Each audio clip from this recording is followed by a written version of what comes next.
Alrighty, welcome back to Free Read Fridays. I'm your intrepid narrator, Fragath, who very often bites off more than he can chew. Okay, very often is an exaggeration. It's not very often, just occasionally. Quarantine might have been one of those. I don't know. It's pretty heady.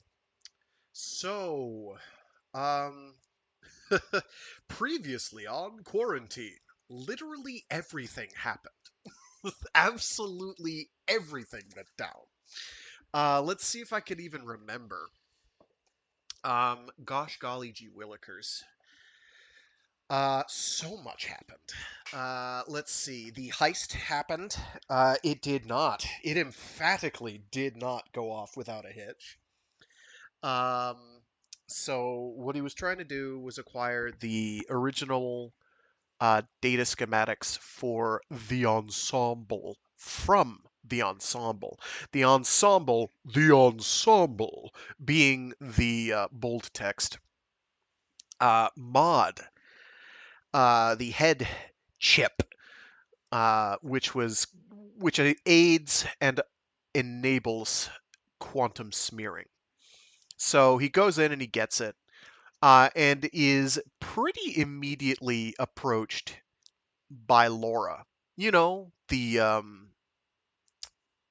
one who shouldn't even be able to walk around because she doesn't have like the brain matter. Severely retarded. Um, Severely impaired. And she starts chatting him up, basically saying, "Hey, by the way, you know the bubble, and you know how aliens built the bubble? Yeah, I'm one of those. I like planted my quantum smeared state into Laura when she was an infant, and basically, you can keep doing what you're doing, but eventually you're going to break through the bubble and be exposed to the universe. But you'll all be more or less smeared. Smeared being the greater whole of your quantum states in this case. Um, which is pretty nutty.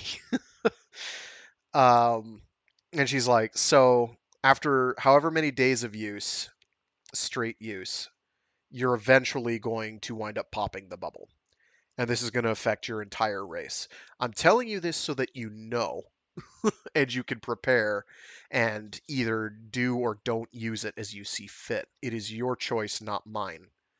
Um, you know, the aliens don't want to kill us. If they wanted to kill us, they probably could have wiped us out. They very much wanted to contain the problem, i.e., us, and, be like, hey, they'll grow out of it, or just keep the rest of the universe at large safe. So she tells him this, and he's like, I I don't know what to do with this information. Thanks, I guess. And then is promptly everything goes wrong. He gets out of there, and it's like, oh yeah, by the way, Louis gets to him and is like, hey, they found out you're missing because the children of the abyss said, wouldn't it be a great idea if we planted a bomb? And you got found out. So he's like, oh shit. And at about this time, he realizes, hold up, my loyalty mod doesn't work. Or he realizes this anyway. When does he realize this? I'm flipping through the chapter and I'm trying to find the point where he does.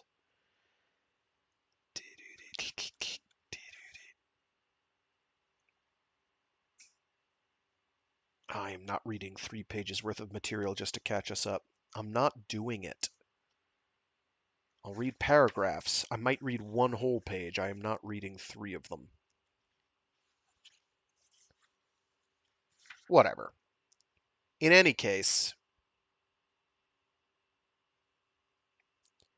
they give him the money for what he did with the final test with some like quantum computer and decrypting it or something. Basically, he made fat stacks of crypto using quantum tunneling. He converged on an eigenstate where Bitcoin and cryptocurrencies were in any way relevant to the world at large and valuable, had any intrinsic value, and then like pulled that information to his reality. Oh, I could go on diatribes, but I won't. We're not going to do it today.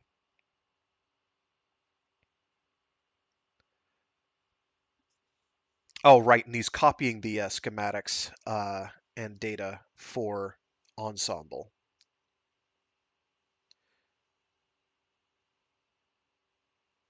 Louis says, "Put your hands on your head." The copy is 90% done. I stall. I didn't expect this kind of. He grabs my arms and jerks them into place. The zombie Boy Scout observes helpfully. I should have done an erase with copy, wiping everything as it was transmitted. Louis takes my gun, searches me, and quickly finds the reader. As he takes it from my pocket, I broadcast an erase command, but the positioning is bad. Cipher Clerk gives me an error message from RedNet, then a tutor icon appears in my head and starts delivering a lecture on troubleshooting infrared connections. I shut it down. Louis says, "The card is valid, $500,000. I haven't cheated you. Head for the docks and you'll be out of this mess by dawn." I say, "You don't believe me, do you? About Laura, the bubble makers, any of it?" He looks me in the eye and says softly, "Of course I believe you. I worked out most of it myself 6 months ago. Why do you think that the sham ensemble were searching for the pattern of events that led them to Laura? They'd guessed the reason for the bubble, and they'd hoped that the bubble makers might have given us a key, an example of what we had become if we wanted to leave the prison they'd built around us." He steps aside, and one of his goons approaches. I wait, with a strong sense of déjà vu, for a tranquilizing spray, or a hypodermic in the neck. Instead, the woman draws a nightstick and swings it toward the side of my head. And with that, we are caught up, more or less. Ah, geez, it is hot. Hot out today. So I'm in here. I'm relaxamating. Hopefully other people are relaxamating too. We can get a rocking and a rolling. So what I'm going to do is I'm going to read to the end of the book. This includes the book's epilogue, and it's not a lot. It's not super long. And then I'm going to read. What is it called? It is called Quarantine: Quantum Mechanics and Quarantine, which has a spoiler warning and everything. There is a small diagram here. But if you look up any of those uh, quantum mechanics light photon tests, you'll be able to find it. I am not going to display it for you. I don't think there's any mathematical formulae that are hard to read. Everything looks like it's basic exponents that I can read aloud very easily. I say this because he'll have like actual higher order math sometimes. I'm looking at you, Diaspora, I think, had it? Or Terranesia? I can't keep them straight. It's been a while. Um, I think it's Diaspora had it, or Incandescence. One of the ones where it's like post-humanity, which are super good because they're like great. Like, wow, my eyes are opened. Oh my goodness, this is what modern science fiction can actually be. Um, but they're also kind of hard to read. Like, they make your brain itch. Okay, I'm gonna get with it. I do have the book cover up. Yes, I do have the book cover displaying. That is the cover of the book that I have. The copy of the cover of the copy of the book that I have. Um, the publisher for this one was Nightshade Books, NSB. They're pretty good. There's I've got a bunch of books that they've done the publishing for, so definitely not shilling a publishing company. Not what I planned to do today, but it happened. Alrighty.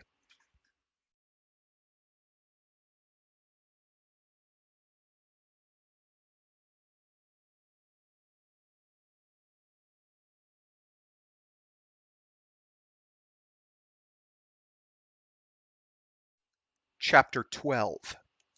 As I come round, P1 reports bruising and mild concussion, but nothing requiring treatment.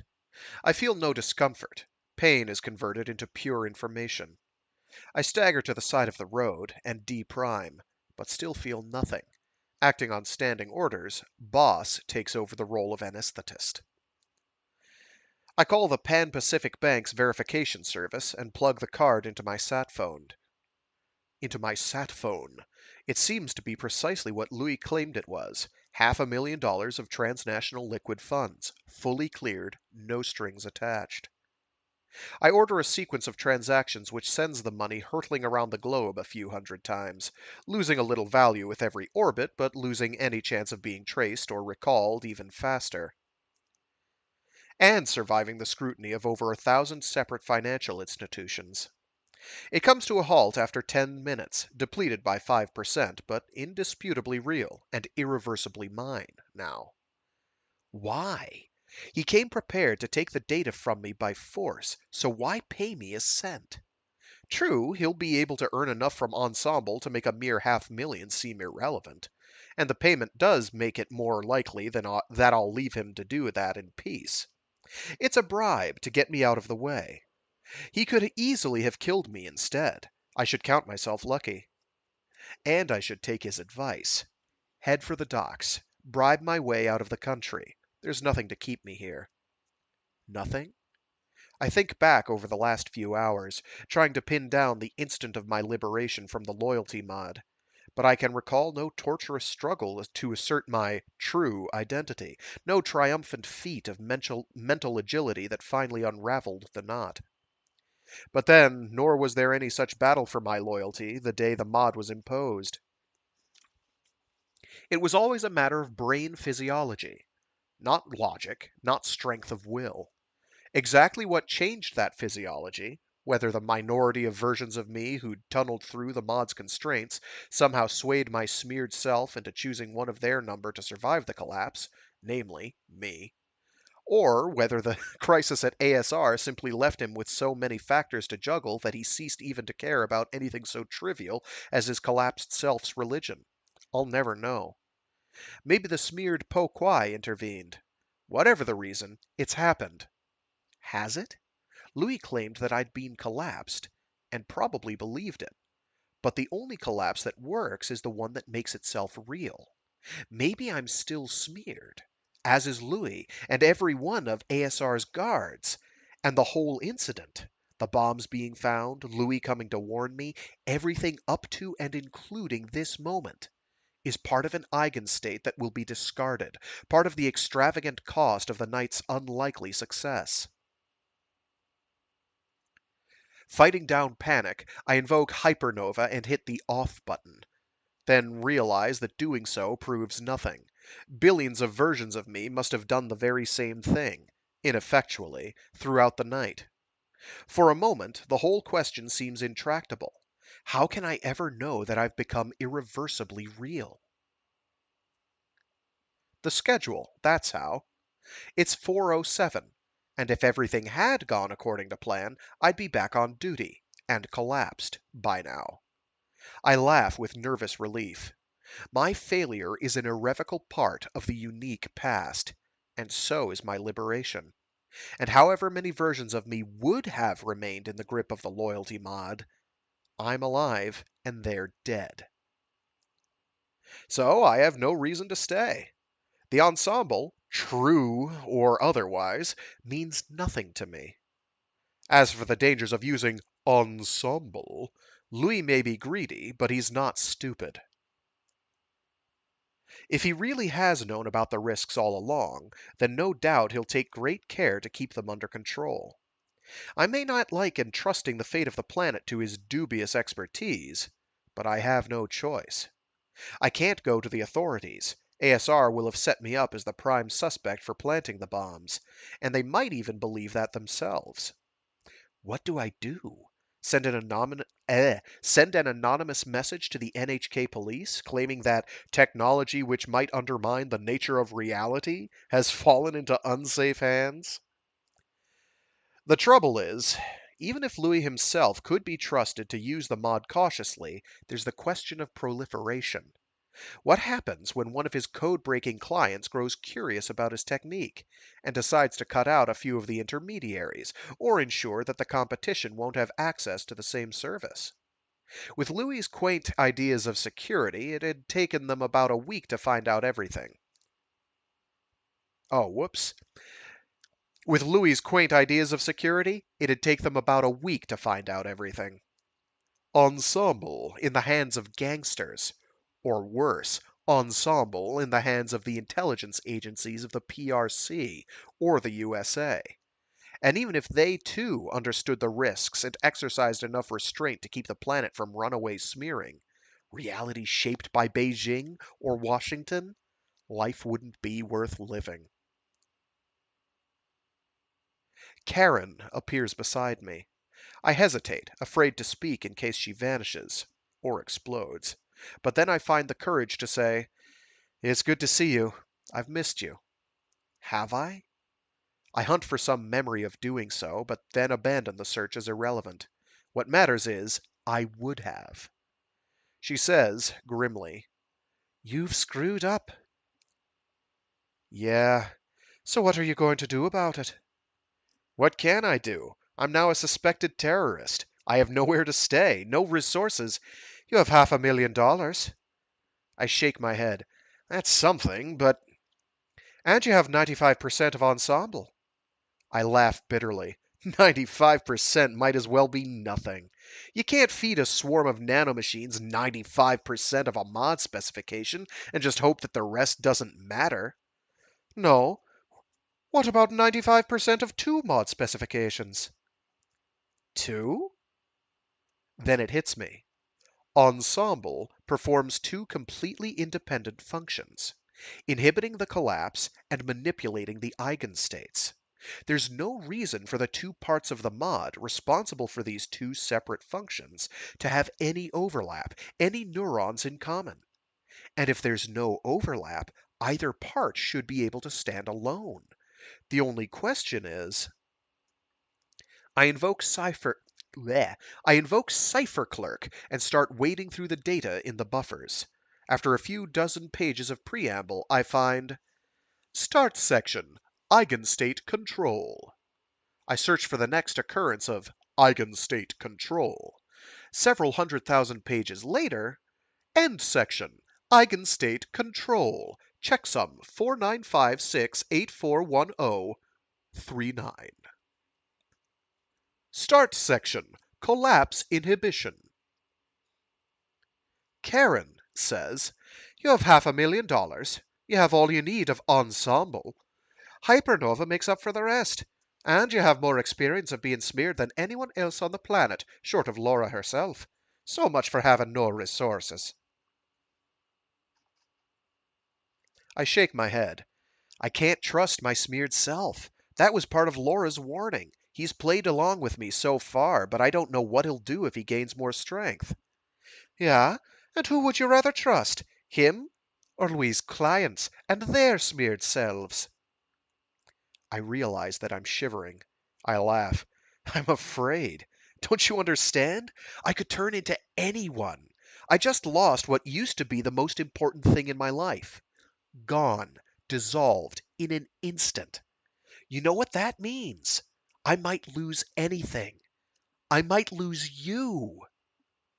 She says bluntly, "My specification will be sent will st- my specification will still be on file. Axon will have it archived somewhere. If you lose me, you can always get me back." I know. Then I look away. I can't bear to say it to her face. But I'm afraid that if I lose you, I won't want you back.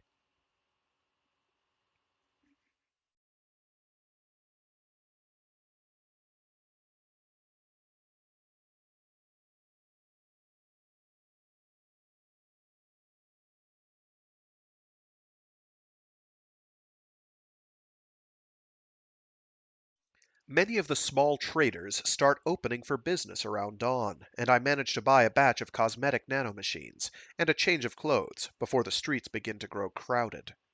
I hide in the stall of a public toilet while the nanomachines take effect, breaking down a significant proportion of the melanin in my skin. The change is almost fast enough to perceive, and I stare, transfixed, at my hands and forearms as they fade from the deep black UV belt norm to the olive complexion to an olive complexion, reminiscent of photographs of my grandfather in his 20th century youth.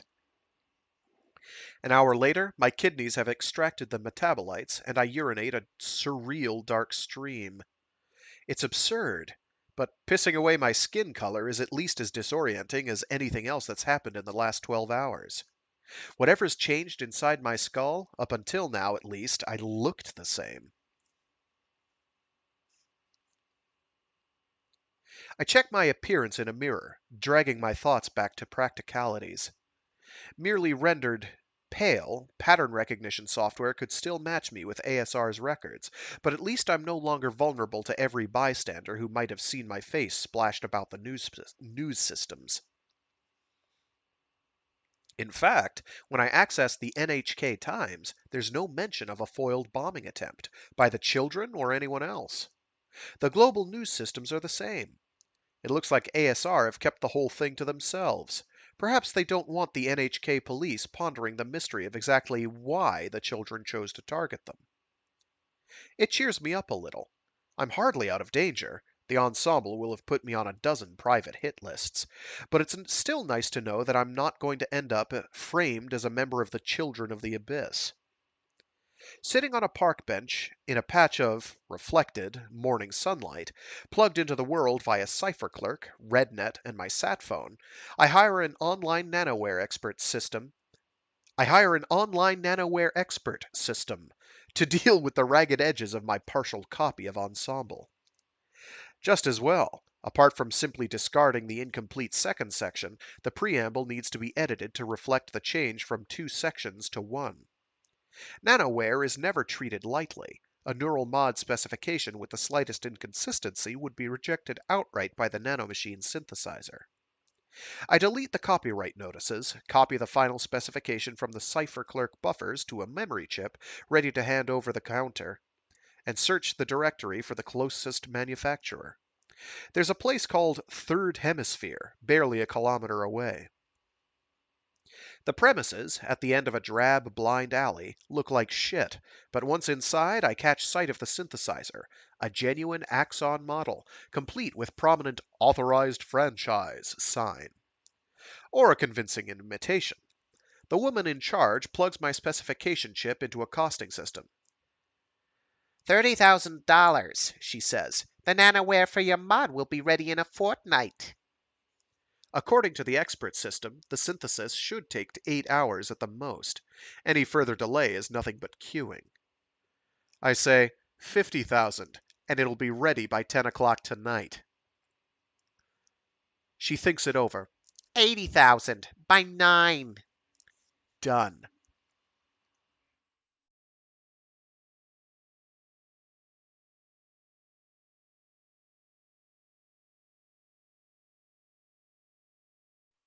I buy a gun, virtually an exact replacement for the laser taken from me this morning.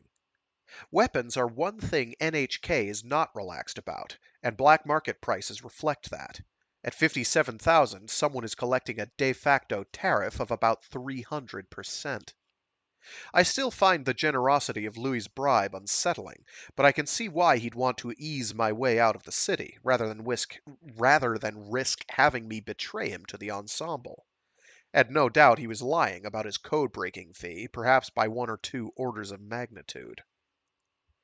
I need somewhere to stay, but hotels are far too computerized to be safe.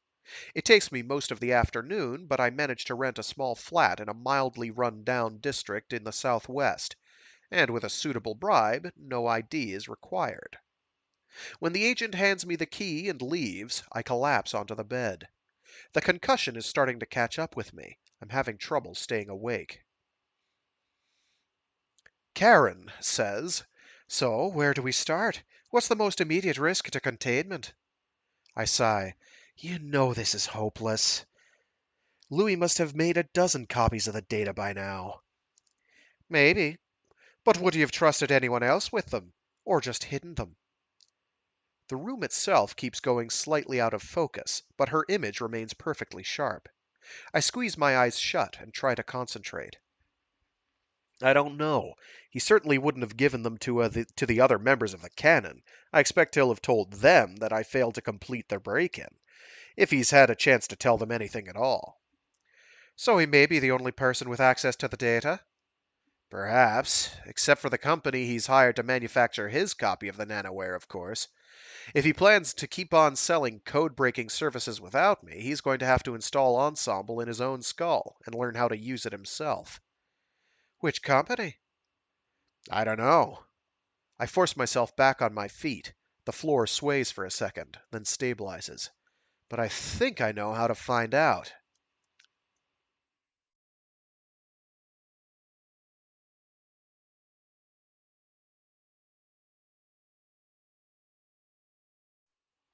I'm in luck. Louis hasn't chosen a new front for his dealings with backstreet manufacturers. And after some token resistance, the owner of the stall where I picked up Hypernova proves remarkably cooperative. At this rate, I'll be flat broke in a matter of days, but I might as well make good use of my windfall while it lasts. He says, I sent both packages to Neomod by courier this morning, about 7 o'clock. The client paid for a rush job. It would have been ready by 2. But the product didn't come back to me. He phoned about noon and said he'd collect it himself right from the factory. Both packages? How many mods did he order? Just one, but he supplied his own customized vector for the nanomachines. It's pretty unusual, but... He shrugs. Unusual is an understatement. The standard endamoeba, I added an extra A for that for some reason. The standard endamoeba are designed to be unable to survive for more than a few minutes outside the culture medium in which they're shipped. They rely on enzymes which they can't manufacture for themselves, which the culture medium provides, but which the culture medium provides, but which don't occur in nature at all. Along with several other kinds of engineered flaws, this guarantees that they have no prospect of surviving for longer than it takes them to cross the user's nasal mucous membrane. Anyone else in the vicinity has about as much chance of being infected with nanomachines and catching the mod by mistake as they have of becoming pregnant from a couple making love in the room next door. And there's only one reason for using a non-standard vector: to undermine these safeguards, to improve the ease with which a mod can be imposed on someone who doesn't want it. Which makes no sense at all. If Louis plans to use Ensemble for code breaking, what possible reason would he have to force it onto some unwilling accomplice? This customized vector, what do you know about it? He shakes his head. Nothing. I didn't supply it. I just sent it off along with the chip. Was the vial marked in any way? With a brand name? A logo? Anything? I didn't see the vial. It was packed inside a little black box, and that had no markings on it at all. A little black box? Yeah, no markings, just a tiny blue light on it. He shrugs at this eccentric detail, puzzling, but none of his business. It was brought in separately, before the mod data. Yesterday afternoon. I fish out my ASR employee's badge. The stallholder squints at the photo and says, Yeah, a southerner. I think that's him. He looks back up at the pale version of the very same face, without a hint of recognition. I fight my way through the rush hour crowd, without any idea where I'm going. The endamoeba would have smeared into every possible mutant strain, however exotic, however improbable, however difficult to engineer by other means. There must have been enough bioelectrics in the box to test the strain for the unlikely properties Louis wanted, and signal with the LED only if the cells could jump through all the right biochemical hoops. And I swallowed his lie about code-breaking supercomputers, and blithely chose the eigenstate which made the light come on. What properties, though? And why? What profit is there to be made? But then Why do I think that Louis's idea of the true ensemble has anything to do with money? Because he paid me $500,000? Because he sheepishly confessed that the black box contained a code-breaking computer? Well, maybe it did, along with everything else. His funds must be coming from somewhere. But if the money's just a means to an end, then what's the end? If he hasn't twisted the mod's constraints into pure human greed after all, then what quasi-religious vision has he constructed around the flaw in his brain? If he's known all along who Laura was, why the bubble was made, and exactly what the risks of smearing are. I stop dead in the middle of the street and let the crowd push past me. It's all too easy to imagine how I would have reacted if I'd learned the facts in a different order. If I'd come to define the true ensemble, knowing the whole truth about Laura. Laura's progenitor died, collapsed, in the act of creating her, like some self-sacrificing God become woman. And now, able to smear into woman become God, she's shown us precisely how we can cease collapsing, regain our godliness, and rejoin the rest of superspace. I don't know Louis's background. If he grew up in NHK, it could be Taoist, Buddhist, Christian, or as atheist as my own. But perhaps it makes no difference what he believed beforehand. Perhaps a story as powerful as Laura's, combined with the loyalty mod's axiomatic decree that the work of the ensemble is the most important thing in the world, would have set up the same dangerous resonances in anybody's skull. And it would have been blindingly obvious to anyone what the work of the ensemble was. I look around helplessly as dusk overtakes the city. People squeeze by me, tense and weary, lost in their own concerns. I want to grab them by the shoulders and shake them out of their complacency. If I'm right about all this, then there's no limit to what Louis might have done to the vector. He could have made it robust, airborne, highly infectious, quick to reproduce. Everything that the original was painstakingly designed not to be. He could have made it the perfect vehicle for what he sees as Laura's gift to humanity. Who do I warn? Who would believe me? Nobody in their right mind. A neural mod plague is the stuff of paranoid fantasy. The nanomachines themselves are fragile and non-virulent, and their operation is intimately linked, at the lowest level, to hundreds of specific details of the vector's crippled biochemistry. Within those constraints, the most elaborately enhanced illegal vectors can survive at, can sur- bleh. Within those constraints, the most elaborately enhanced illegal vectors can survive. Oh my God, why am I having a hard time? Let's go. Let's get it right. Within those constraints, the most elaborately enhanced illegal vectors can survive at large for about an hour, useful for infecting individual victims, but hardly the stuff of epidemics. The expert consensus has always been that anything more than tinkering at the edges. Oh, I see. The expert consensus has always been that anything more than tinkering at the edges would require not just non-standard vectors, but non-standard nanomachines, entailing a research effort almost as expensive as that which created the whole technology in the first place. No terrorists, no religious cult could afford that, and probably not even a government would be able to pull it off in absolute secrecy. As for some backyard operator engineering a vector that's both compatible with existing nanomachines and infectious enough to constitute a threat, such a feat is no doubt every bit as implausible as factoring a mega-digit code key by pure good luck. The crowd thins out around me. The sky darkens. The world goes on, as always. It all adds up to normality. Louis had the mod since 2. For all I know, he might have released it already. How long would it take to spread? He'll have made one minor change from the version Po Quai received. Inhibiting the collapse won't be an option, requiring conscious invocation. The unwitting users will have no choice.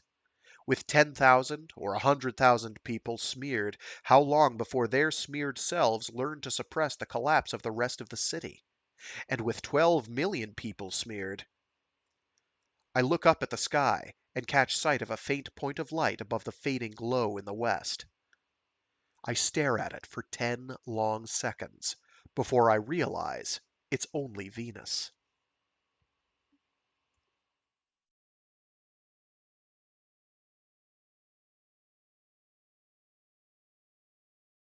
So the answer to his question about how long? Not very. Not very long.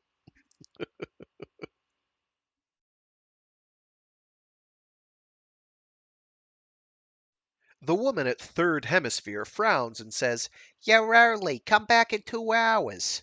"Speed it up. I'll pay you." She laughs. "You can pay me whatever you like. It won't make any difference. The machine's been programmed. It's building your nano machines. Nothing's gonna speed it up now." Nothing? What if I paid her to leave me alone with the synthesizer, then smeared, and didn't collapse until I had Ensemble installed in my head, allowing me to choose the whole sequence of events to have taken place in some impossibly short time? That's in quotes, impossibly. There'd be no risk of the machine's accelerated action resulting in a defective mod, since if the mod turned out to be defective, the miraculous acceleration would never have taken place. Or would it? What if I introduced some subtle flaw which didn't manifest itself immediately? I stare at the silent machine, which looks disconcertingly like an upmarket beverage dispenser, and I balk at the prospect of having it stray from the safety of known probabilities. It's already juggling with matter on a molecular scale, subject to quantum uncertainties. I don't want it rendered capable of spitting out anything at all.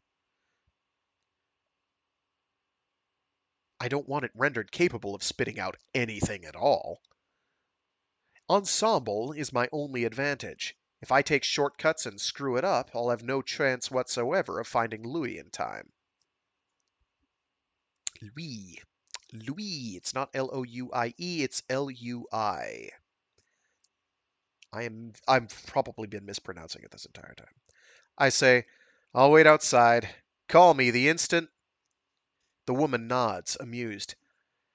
"You sound like an expectant father."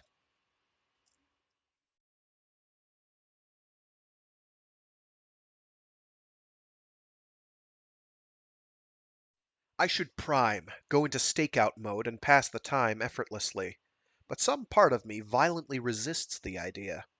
To prime, now, would be irresponsible, escapist, unnatural.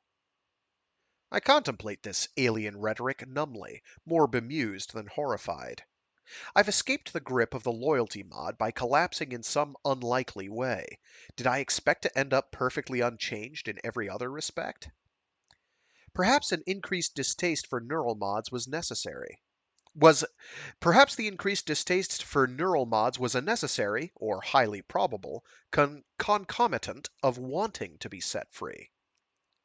So I wait like a human, sick with pointless, unproductive fears, trying to imagine the unimaginable. If the whole planet smeared permanently, what exactly would people experience? Nothing, because there is no collapse to make anything real? Or everything, because there is no collapse to make anything less than real? Everything separately? One isolated consciousness per eigenstate, like the many worlds model brought to life? Or everything simultaneously? A cacophony of superimposed possibilities? What I've been through myself, or at least those memories which have survived the collapse, might bear no resemblance to the nature of things when there'll be no collapse at any future time. Once there's nothing to make the past unique, the whole experience could be radically different. Whatever the case, I'm certain of one thing. Louis can't be allowed to succeed. I only hope that my smeared self agrees.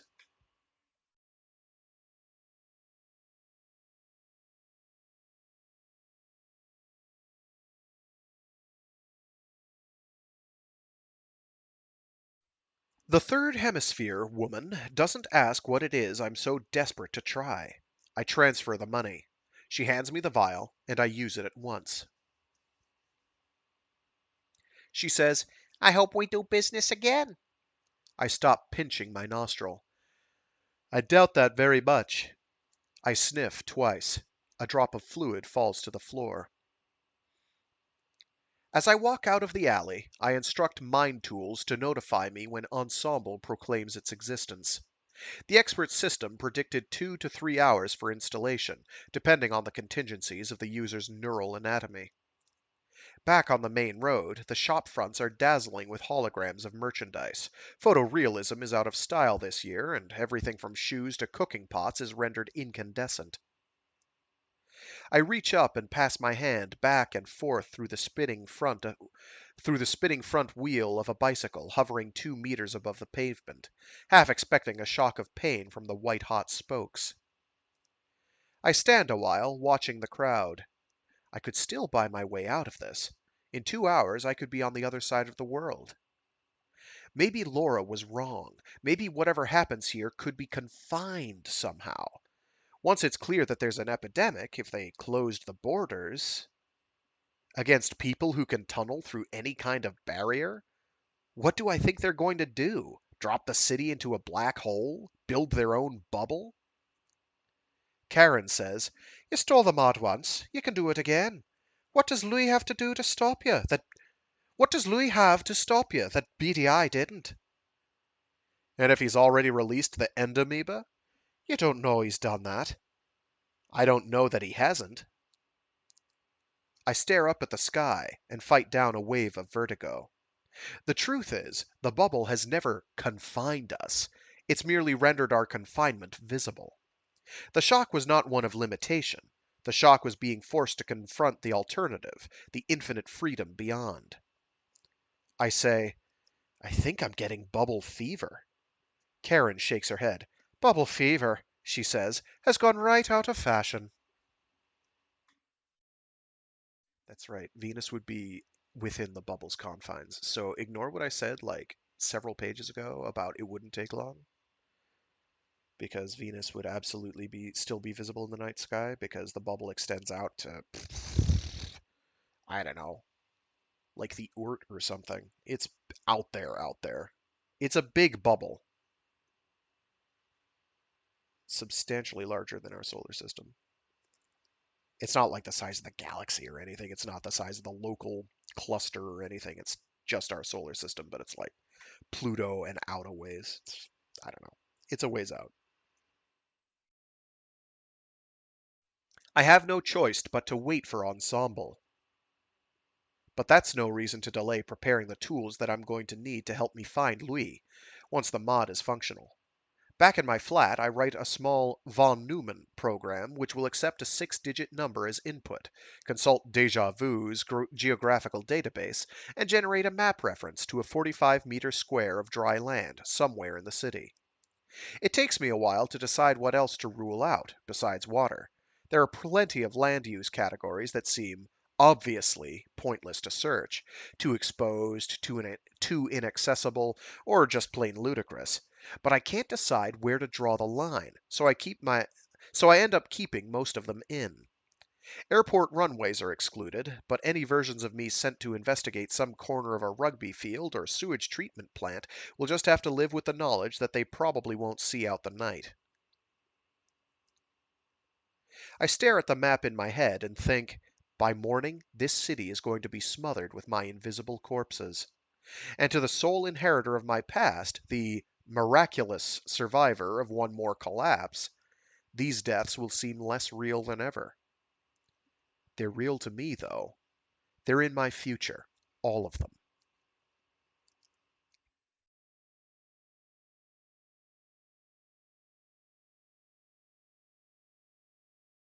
The message flashes up just before midnight.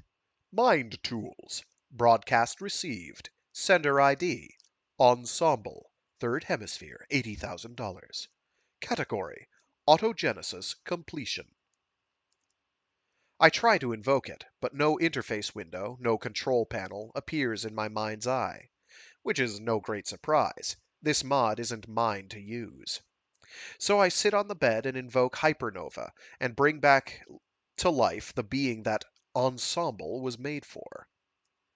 What did Laura's spokesperson call him? Childlike? Unreliable? And if he's made of a billion endlessly dividing versions of me, what am I to him? A microscopic nonentity, as a single blood cell or a single neuron is to me? But then there's no doubt that I'm forced to respect the needs of my blood cells and neurons en masse. I've swayed him 100 times before. Surely one more miracle isn't unthinkable, especially when I'm so sure that I'm almost unanimous in wanting it. What versions of me could possibly wish for Louis to succeed? I wait 10 minutes, then step out of the room. I had some fantasy of slinking unseen through side streets and back alleys, but a fantasy is all it was. Midnight is peak hour for tourists and everyone who trades with them. The side streets and alleys are packed. I push through the crowds, thinking, either I've been collapsed long ago, or I'm practically doing Louis' work for him.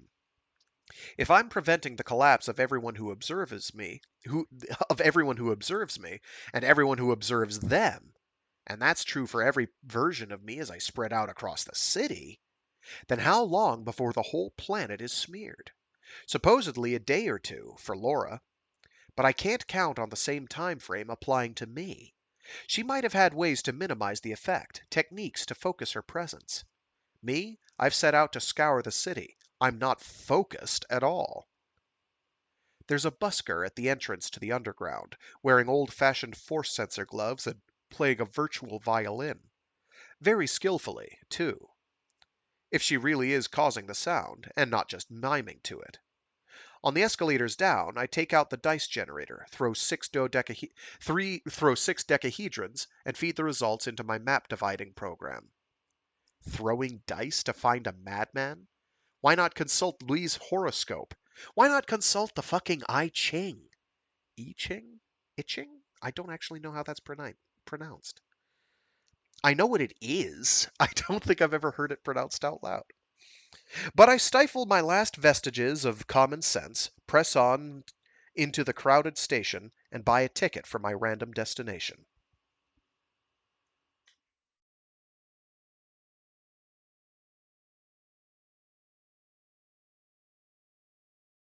My target is a drab block of flats in a strip of residential land poking into the warehouse district north of the harbor.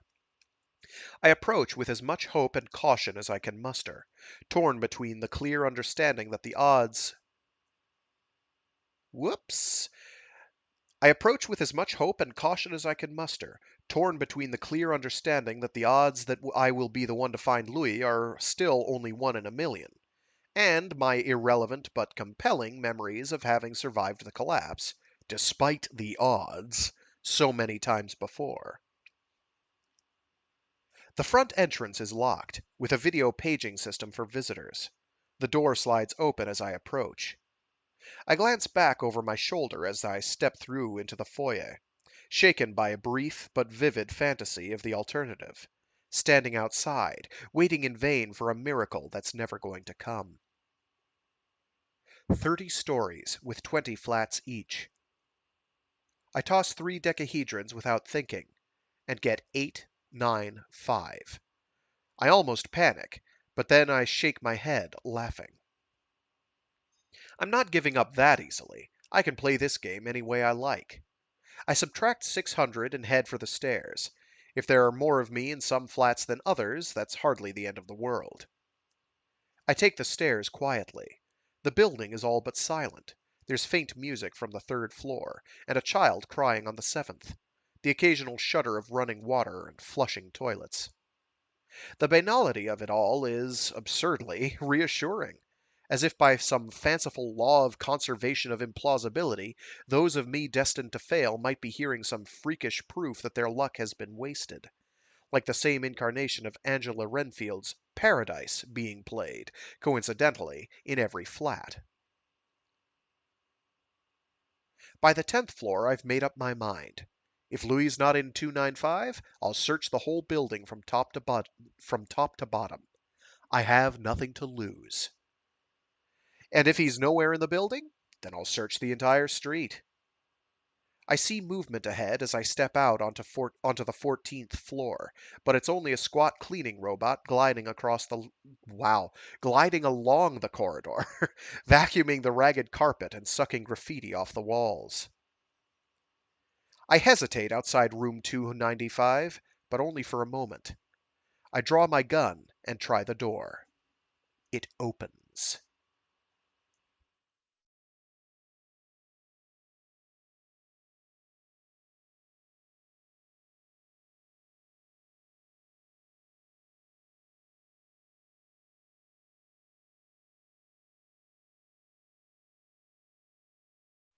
Chapter 13.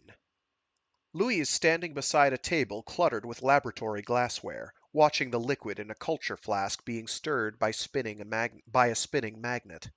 He looks up angrily, then his expression suddenly softens, and, in almost welcoming tones, he says, "Nick, I didn't recognize you." "Step back and put your hands on your head." He complies. Do I collapse now, to seal my victory, to make it irreversible? Not yet. This is no time to be complacent. I don't know what further improbable feats might be required. I take a deep breath. Have you released the end amoeba? He shakes his head innocently. If you're lying, I'll... What? And how would I know? The neighborhood hasn't visibly dissolved into a quadrillion versions. But then, neither have I, visibly. Why not? Why not? What? Oh. Oh, yes, okay. My brain did not understand anything of what I read. I'm so sorry. That's embarrassing. If you're lying, I'll... What? And how would I know? The neighborhood hasn't visibly dissolved into a quadrillion versions. But then, neither have I, visibly. Why not? He gives me a slightly bemused look, as if he can't quite believe that I need to ask. The strain sent to Neomod was attenuated. I had no way of knowing what tests they might have done on it. I couldn't risk sending them anything too far out of the ordinary. A place like that may be willing to bend the rules, to make a puppet mod for one gangster to slip into another's drink. But if they'd found out they were dealing with something that could spread like the plague, they'd hardly have gone ahead and integrated the nanomachines. He nods at the flask being stirred. I'm culturing it with the retrovirus that puts a crucial promoter sequence back into the genome. The version they saw was no more spectacular than any of the standard illegals. This is the real thing. I have no reason to believe him. But why else would he be messing around with this equipment instead of wandering the streets, spreading the vector? I glance down at the flask. It looks like it's thoroughly sealed, which seems bizarre. But then, he wouldn't have wanted to risk smearing himself while engaged in something so crucial, just as I chose to stay collapsed during the synthesis of Ensemble. I ask, who else has copies of the mod? No one. Yeah? There's nobody else in the canon who persuaded his... Yeah? There's nobody else in the canon who you persuaded to see things your way? No. He hesitates, then says matter-of-factly, "You were the only one who might have understood." I laugh dryly. Don't waste your breath. I'm not part of the canon anymore. I seem to have tunneled out of that particular asylum. And you'll be following me soon enough, albeit by more conventional means. He shakes his head. The loyalty mod has nothing to do with it. You've smeared, and collapsed, often enough to understand what there is to be gained. Gained? The truth is, I can't begin to grasp the magnitude of what's been averted. Perhaps if I'd caught him with something more innocuous, like a medium-sized lump of plutonium, I might have been able to feel an appropriate sense of reprieve. I say, I do understand. This is your vision of the true ensemble, and the loyalty mod has everything to do with that. I don't blame you for being unable to stop yourself. I remember what that doublethink is like. But admit it, you know the whole idea is obscene beyond belief. You've known that all along. You're talking about blasting 12 billion people into some kind of metaphysical nightmare. I'm talking about the end of 12 billion people dying every microsecond. I'm talking about the end of the death of possibilities. The collapse isn't death. No, think about those versions of yourself who didn't find me. I laughed bitterly. You're the one who taught me not to, but I'll grant you that. For them, if they experience anything at all, it must seem like an impending death. But not for ordinary people, and not for me, not ever again. People make choices, only one eigenstate survives. That's not a tragedy, that's who we are. That's the way it has to be. You know better than that. But I don't. Don't you mourn the versions of yourself who persuaded Po Kwai to use Ensemble for you? No, why should I? They must have been close, I think. Lovers, perhaps. I'm shaken by the thought, but I say calmly, it means nothing to me. He was never real. She has no memory. I have no memory. But you can imagine how happy they might have been. What do you call the end of that happiness, if not death? People die every day. I can't change that. But you can. Immortality is possible. Heaven on earth is possible. I laugh. Heaven on earth? What are you now, a millenarian? You can't know any more than I do what permanent smearing would be like. But if heaven on earth is part of it, it will coexist with hell. If no eigenstate is destroyed, then every conceivable kind of suffering. He nods, unfazed. Oh, yes, and every conceivable kind of happiness, and everything in between. Everything. And the end of choice, the death of free will, the death of nothing. How can restoring the diversity of the universe be seen as taking something away? I shake my head. I honestly don't care. Just, so you deny everyone else the choice? I laugh with disbelief. You're the lunatic who planned to force your will. Not at all. Once the planet is smeared, everyone will be linked. The smeared human race can decide for itself whether or not to recollapse. And you'd call the judgment of this infant collective consciousness a fair way to decide the fate of the planet? Even the bubble makers had more respect for humanity than that. Of course they have respect for humanity. They comprise human beings themselves. Laura comprises? No, all of them. What do you think they are? Some exotic life form from another planet? Do you think they could have programmed Laura's genes to keep her from collapsing? To give her the ability to manipulate eigenstates if they weren't smeared humans themselves? But the collapse has a finite horizon. There are always eigenstates beyond it. Do you think none of them contain human beings? The bubble makers are the residues of ourselves. They're made up of versions of us so improbable that they've rejoined. Whoops. They are made up of versions of us so improbable that they've escaped the collapse. All I want to do is give us the chance to rejoin them. My head is throbbing. I glance down at the flask again. It may be sealed, but I'll be a lot happier once it's been consigned to an acid bath or a high-temperature incinerator. I gesture with the gun. Go and sit in the chair. I'm afraid I'm going to have to tie you up while I find out how to get rid of this shit. Nick, please, just... I say evenly. Listen, if you make trouble, I'm not going to wound you. I can't risk having you thrashing around the room. If I shoot you, I have to kill you. So go sit in the chair. He makes as if to comply, but then hesitates. I suddenly realize that he's closer to the table than I thought, not within arm's reach of the flask, but only a step away. He says, just think about it. That's all I'm asking. There must be states beyond the bubble full of the most incredible things. Miracles. Dreams. His face glows with pure rapture, all traces of the old turmoil and self-disgust abolished. Maybe he's put an end to the doublethink after all. Maybe the part of him who knew that the true ensemble was nothing but a neurological aberration couldn't bear the contradictions any longer.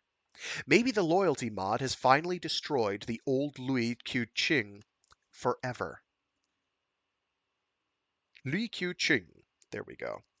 I say gently, I've had about all the miracles I can stand. And there must be states where your wife. I cut him off. Is that what all this heaven on earth crap was leading up to? Emotional blackmail? I laugh wearily. You really are pathetic. Yes, my wife is dead, but I've got news for you. I don't give a shit. He's visibly shaken, and I'm not surprised. If he really thought he might have swayed me, I've just crushed his last hope. But then a kind of resignation, almost tranquility, seems to take hold of him. He looks me in the eye and says, No, you don't. he lunges forward, right arm outstretched. I burn a hole in his skull and he topples sideways, crashing to the floor, scarcely bumping the table. The flask sits undisturbed, the magnet silently spinning. I walk around the table and squat down beside him. The wound is just above the eyes, a charcoal-rimmed well a centimeter wide, stinking of cooked flesh. My guts are squirming. I've never killed anyone before, and never even fired a gun or been near a corpse, unprimed. And I shouldn't have had to kill him. I should have taken more care. Fuck it. None of this was his fault. The ensemble's, yes. Laura's, yes. Laura, the aloof visitor, the passive observer. She, of all creatures, should have known there was no such thing. I should have taken more care, moved him right away from the table, at once. And maybe I did. The thought sets my skin tingling with fear.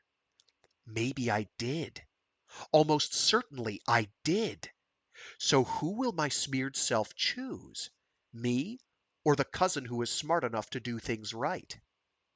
Well, who do I want him to choose? I stare down at Louis's bloody face.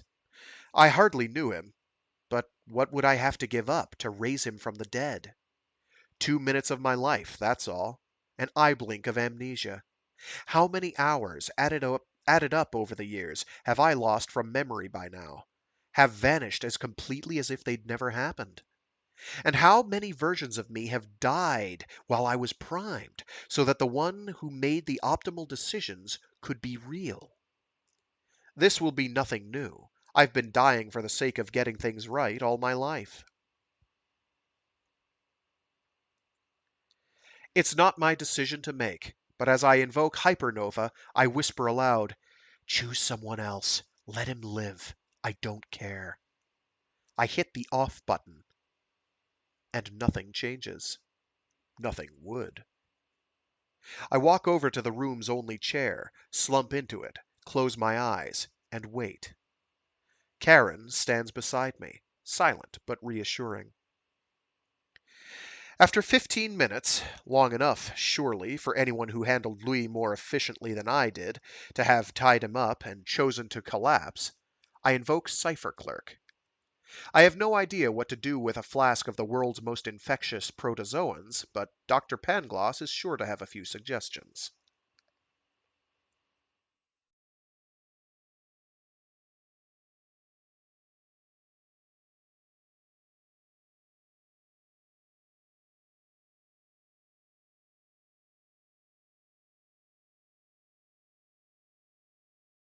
Just think about it. That's all I ask. There must be states beyond the bubble full of the most incredible things.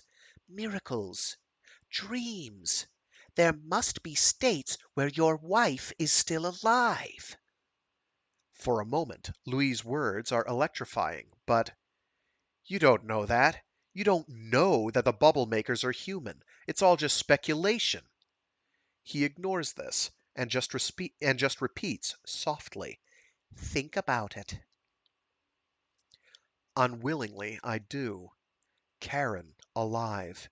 No more mod-generated hallucinations, no more solipsistic travesties. Everything we had, restored, with all its problems, all its failings. But at least it would be real. I recoil from these emotions, dizzy and confused. How high a price have I paid in escaping the loyalty mod? A newfound distaste for mods is one thing, but Karen should still be rendering these sentiments physically impossible. I should shut him up, ignore him. I say, even if you're right, what could it possibly mean? It could never be real for me. Eigenstates diverge, they split, they don't recombine. No, once the world stops collapsing, anything is possible. He smiles beatifically. The collapse is the source of time asymmetry. You might be able to tunnel back to a time before her death. I shake my head. No, versions of me might, while others wouldn't. That's chaos, insanity. I couldn't live that way, creating billions of copies of myself just so that some tiny fraction of them could get what I wanted. Couldn't I? I've done just that tonight. He hesitates, then says, And you honestly don't want a chance for someone you'll become, to go back to the night she died? To make things turn out differently? I open my mouth to deny it. Instead, I hear myself make a strange animal sound, a wail of pain escaping from subterranean depths. He lunges forward. Startled, I take aim. Too late. He has the flask by the neck, high above the table. If I shoot him, he'll drop it for sure. In one smooth motion, he flings it at the window. The pane is open. The insect screen tears. I stand frozen for a second, pointing the gun at him, half prepared to blast a hole in him out of sheer anger at my own stupidity. Then I rush to the window and look down. I set the laser to spotlight strength and see shards of glass, a hint of dampness. I vaporize the puddle and scorch the concrete around it. Louis says, You're wasting your time. "Shut the fuck up!" Someone sticks their head out of a window directly below me. I scream at them, and they retreat. I play the beam in ever-widening circles, thinking, there's hardly any breeze, and diffusion is a slow process. I can kill them all. It's not impossible. Compared to finding Louis in a city of 12 million people. Then I finally swallow the truth. Whether I've destroyed the endamoeba or not makes no difference. Maybe I am one of the unlikely versions, out of all those created since the flask hit the ground, who were lucky enough to completely sterilize the spill. It doesn't matter. None of us who screwed up this way are going to survive. When reality is chosen, Louis won't have laid a finger on the flask. I turn back into the room to face him. You and I are history. I laugh. So now you know what you put me through with your fucking padlocks. I close my eyes, try to contain my fear. A version of me will live. A version who succeeded where I failed. What more can I hope for? I wanted to be the other one, but it's too late for that. I say, if I killed you, would it be murder, seeing as you're already dead? He doesn't reply. I open my eyes, holster the gun. I stare at him. He still says nothing. He doesn't look much like a man who's accepted defeat, or even martyrdom. Maybe he still believes that the true ensemble can save him. I say, I'll tell you about the past. I walked into this room, tied you to that chair, and destroyed all the endamoeba. And I'll tell you about the future. I'll set you free from the loyalty mod. You'll be grateful. Between us, we'll do the same for the rest of the canon. With their testimony, the law will take care of ASR and BDI. and maybe bring down the whole ensemble. Then we'll both go our separate ways and live happily ever after. I leave the building and skirt around the harbor, heading for the city center, moving just for the sake of it, and trying to keep my mind blank. I could invoke P3 in its perfect stoicism. I could invoke Boss and put myself to sleep.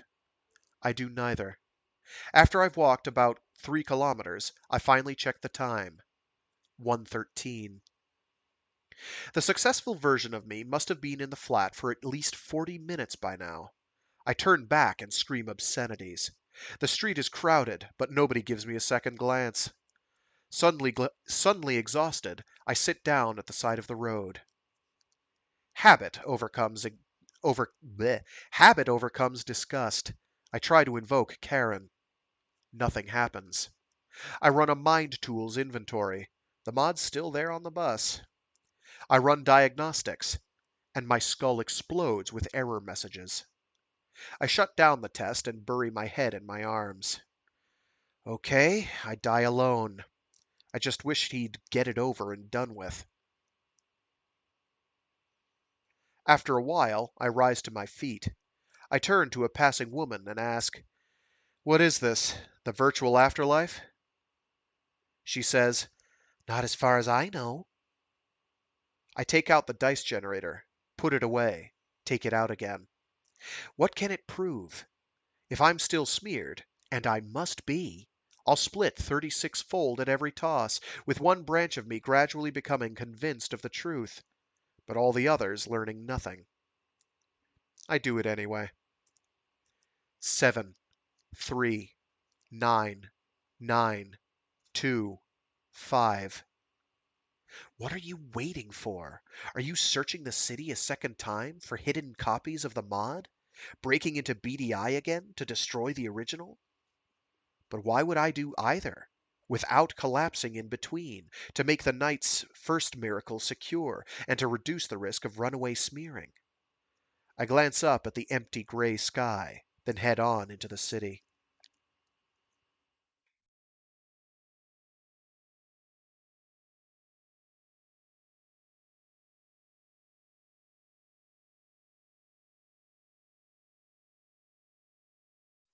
By dawn, I can doubt it no longer. I'm collapsed. I'm the sole survivor. Any successful version of me would have tried to collapse by now. The mere fact that I still exist proves that my failure is real and irreversible. The sun rises quickly over the Gulf of Carpentaria, sending fierce bursts of light through cracks between the skyscrapers. And whichever way I turn, I find myself facing into dazzling reflections. My head throbs. My limbs ache. I don't wish I was dead. I just wish I was someone else. How can I rejoice in my survival when the cost is so high? I keep searching for a way out. Maybe I haven't failed. Maybe I managed to kill all the spilt end amoeba. But how could my smeared self have known that I'd done so? And even if he could, why would he have chosen such an unlikely path to success over the multitude of others in which the flask was simply never broken? The answer must be he didn't. He deliberately chose a state in which the vector was released. He must have understood, finally, what that would mean for him. No more intermittent resurrections from the hologram in my skull, like a genie let out of a bottle only to grant my impossible wishes. What did I expect? That he'd turn down the chance of freedom, or whatever alien concept he has of the world beyond the bubble, for the sake of pleasing one cell in his body, one atom in his little finger, one irrelevant, infinitesimal part of his vast complexity? I buy myself breakfast, leave a $10,000 tip, then walk back to my flat to wait for the end of the world.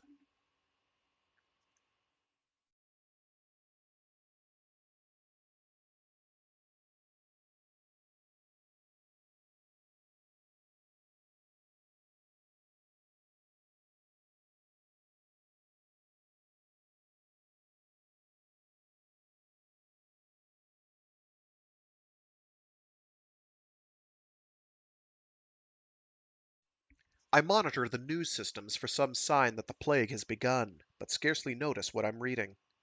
I alternate between fatalism and ludicrous hopes, between a heady wish to finally embrace the naked strangeness of the world and moments of pure, stubborn disbelief. I glance out the window at the rem- at bleh. I glance I wow, it's not even glance. I can't read. I can't read. I don't know English in its written form. I don't know Roman characters. I just don't know. Let's try this again.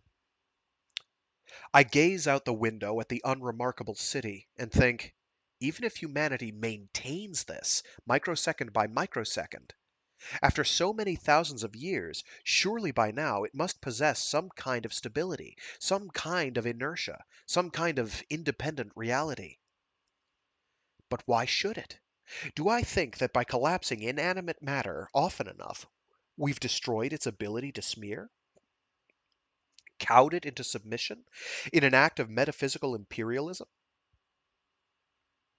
And do I hope that the solid macroscopic world we've created will, in turn, now anchor us to reality?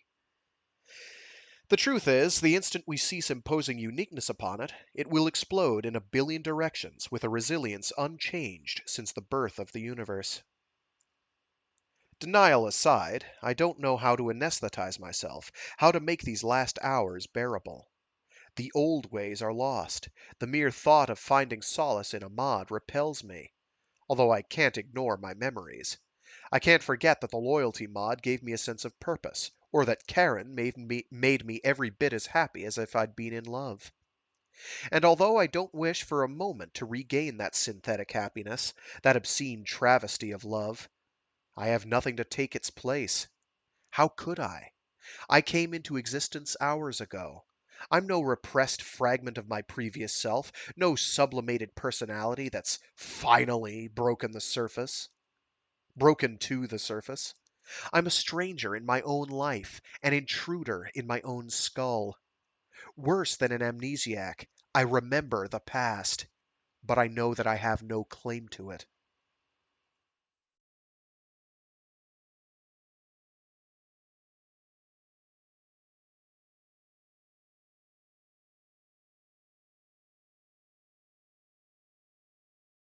The news systems patiently recount tales of ordinary madness. Civil war in Madagascar, famine in the US Northwest, another unexplained bombing in Tokyo, another bloodless coup d'etat in Rome. The local news is all trivia, corporate takeovers, and minor political scandals.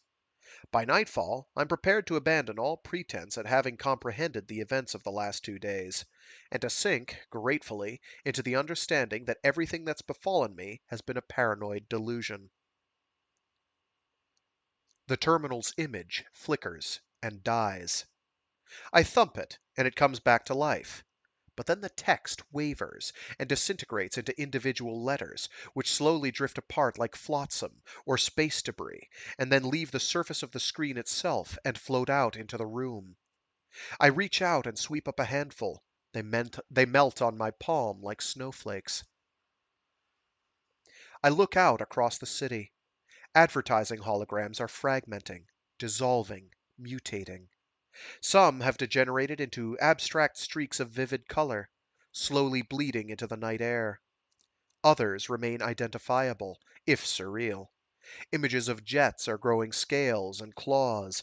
Beaming children are regressing into translucent pink embryos. A giant stream of Coca Cola, endlessly flowing into a pair of disembodied lips, is blazing like napalm, lighting the buildings around it, sending a plume of thick, black smoke twisting up into the sky. There's an old man waiting for the elevator. I greet him. He just stares at me, wild eyed. I hit the call button, but the status display shows nothing but a stream of random symbols, with occasional snatches of Paihua too brief for me to translate. The man whispers something in Cantonese. It knows my thoughts. I turn to him, and he starts weeping. I try to think of a way to ease his distress, to explain what's happening, but I don't know where to begin, or what comfort it would bring him. I take the stairs. Out on the street, the crowds are subdued. quieter than I've ever seen them.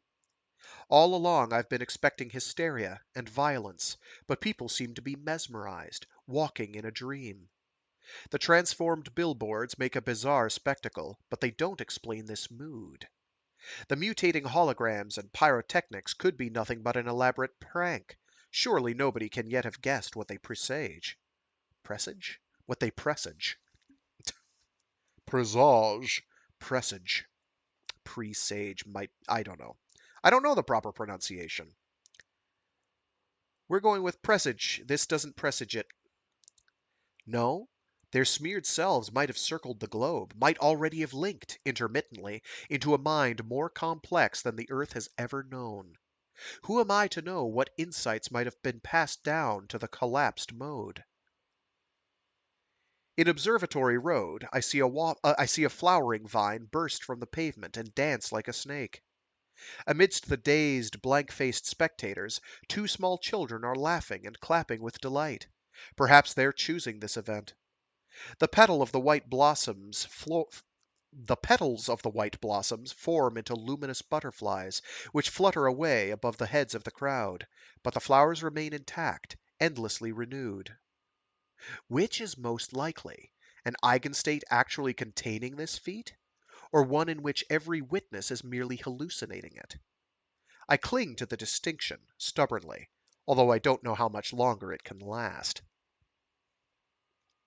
I turn away to see a young man levitating, curled up and spinning head over heels in midair, eyes closed, smiling blissfully.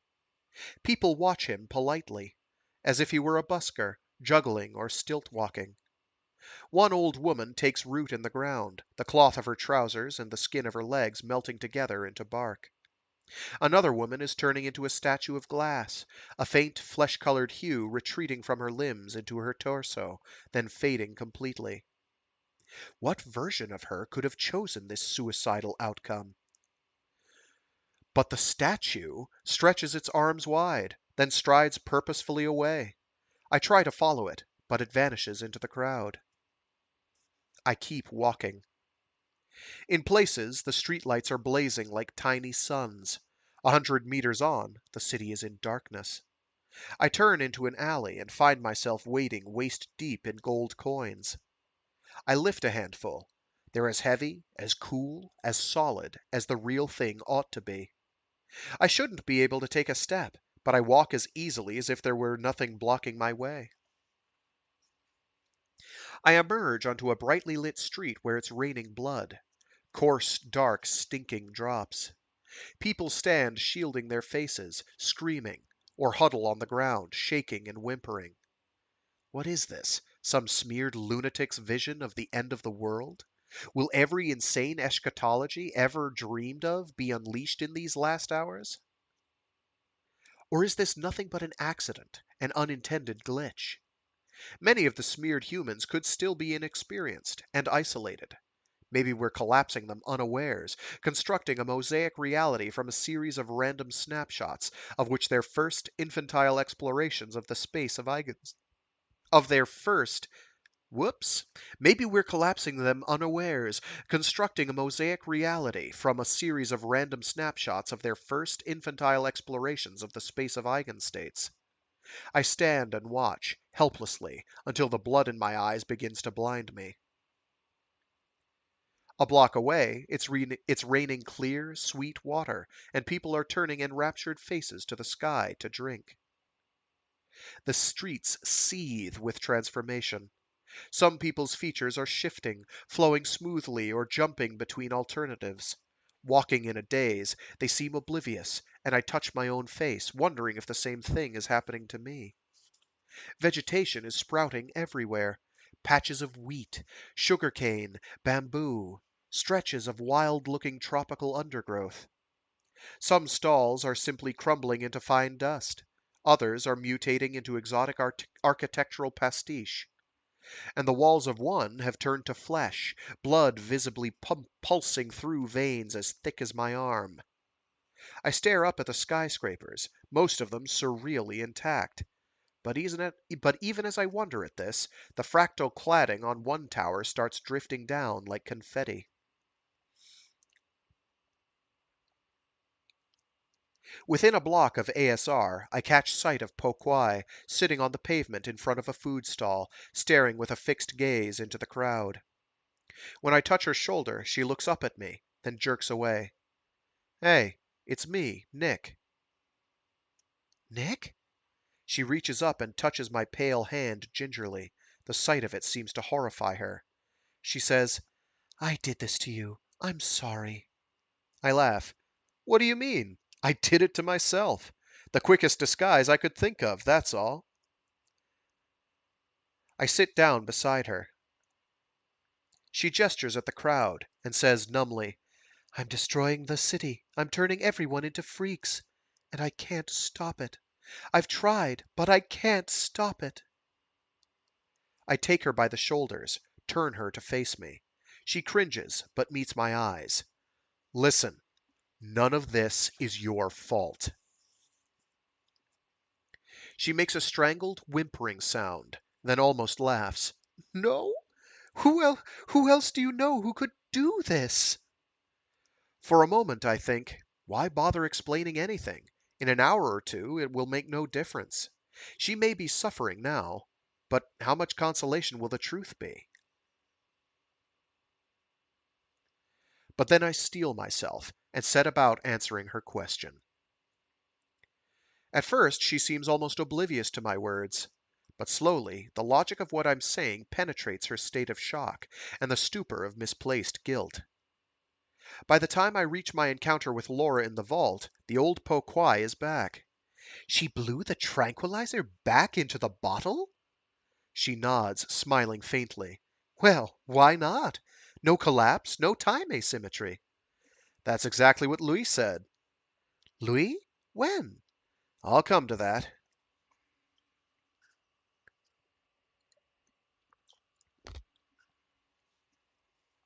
So far as she knows, there were no bombs discovered in ASR the night of the break-in. When she spoke to Li Hing Chung in the morning, he told her that I'd gone missing, but claimed that nobody knew why. Perhaps she was kept in the dark, but it's just as likely that Louis himself arranged my collapse and lied to me one more time. When I describe the release of the end amoeba and my unexpected survival, she says, You may be wrong to blame your own smeared self. What could he do to resist a creature 12 billion times stronger than he was?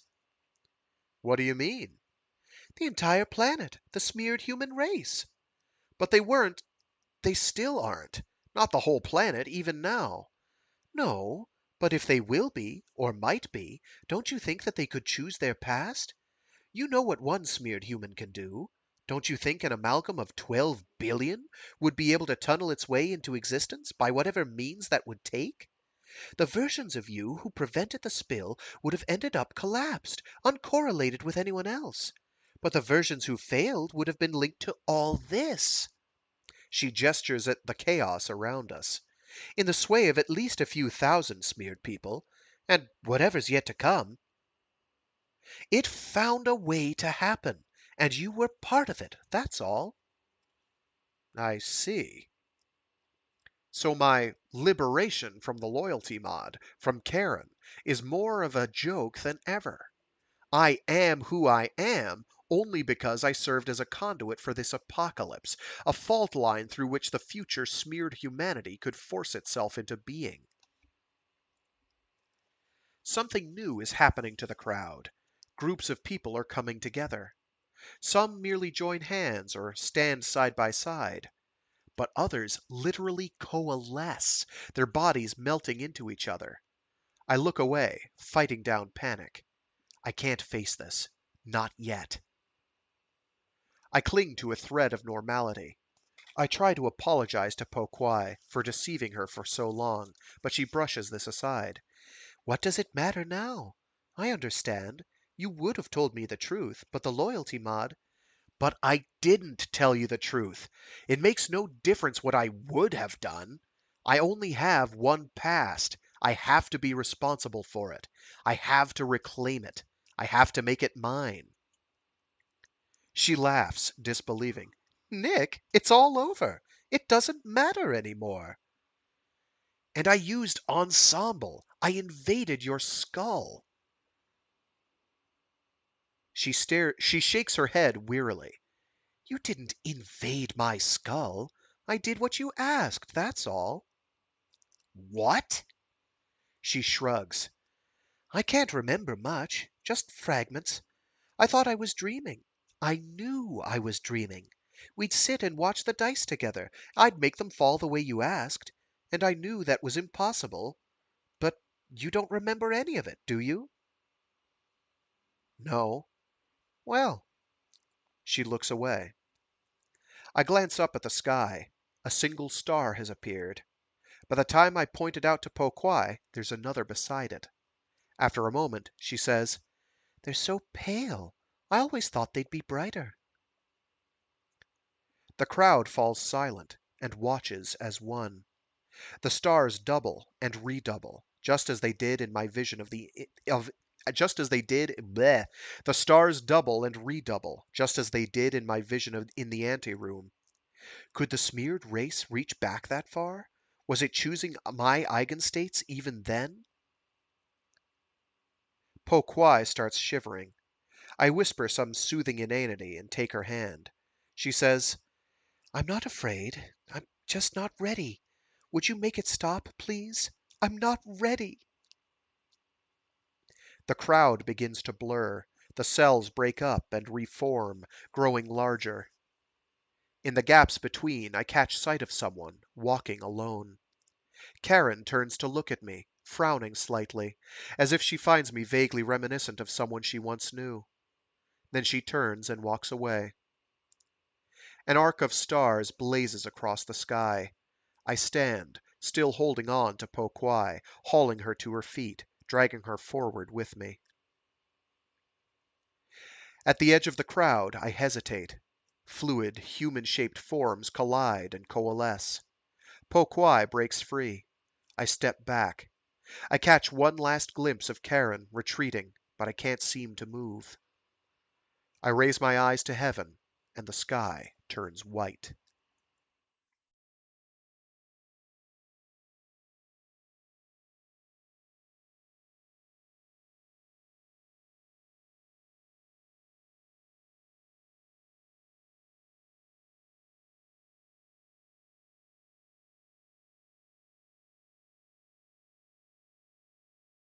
Epilogue. I spent a week traveling from camp to camp, looking for her.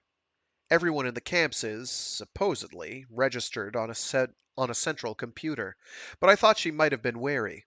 She might not have used her real name. On that first morning, surveying the debris and carnage, I didn't believe that help would ever come. No power, no water, no transport. Food to last a day at the most, and a million or more corpses rotting in the street. I took it for granted that the whole planet was in the same condition, and we'd all be left to starvation and cholera. When the helicopters started landing in Kowloon Park, I almost slit my wrists. I thought it was some kind of miracle. I thought the whole process had begun again. It seems that the plague didn't spread beyond the city, or at least those versions of events where it did haven't been made real. The world's population may have smeared, but the eigenstate that was finally chosen confined the damage to New Hong Kong. If there were miracles in London or Moscow, in Calcutta or Beijing, in Sydney or even Darwin, they've left no memories, they've left no trace. Perhaps the impact was the very least that it could have been, consistent with the last moment of the definite past, the last instant that anyone, anywhere, collapsed. Po Kwai traveled with me at first, but met up with her family on the third day. I think we were both glad to part. I know that, alone, it's much easier to pretend to be one more innocent, shell-shocked, uncomprehending survivor. Uncomprehending is a relative term. I doubt I'll ever know why the smeared human race, after going to such lengths to come into existence, finally touched the infinite space beyond the bubble and recoiled. Perhaps it didn't. Perhaps it was driven back. Perhaps the bubble makers intervened.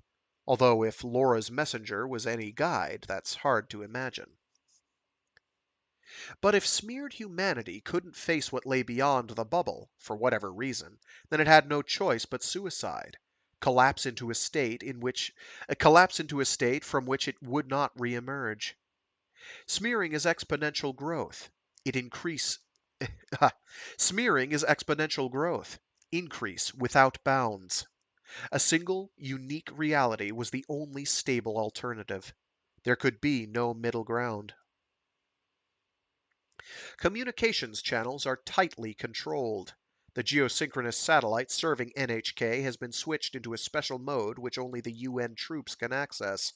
So I don't know what the rest of the world believes went on here. An earthquake? A chemical spill? HV news teams fly overhead, but as yet haven't been permitted to land. Still, with telephoto lenses, they must have made out some of the more exotic corpses before they were buried. No doubt there are new cults springing up even now, with their own perfect explanations for everything that took place. And no doubt stories have begun to leak out from other survivors who believe they saw the dead walk. I'm beginning to suspect, though, that however reliable these witnesses might be, on close investigation their claims will come to nothing. I don't believe that they're lying, or that they mistook what they saw. Everything happened just as they described it.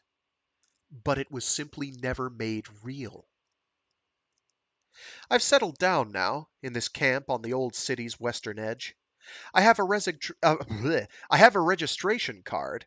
I queue for food twice a day. I do exactly what I'm told. Most of the relief workers here are freshly recruited volunteers. They insist that we'll all be resettled within a year. The experienced ones, though, admit, when pressed, that a decade is more likely.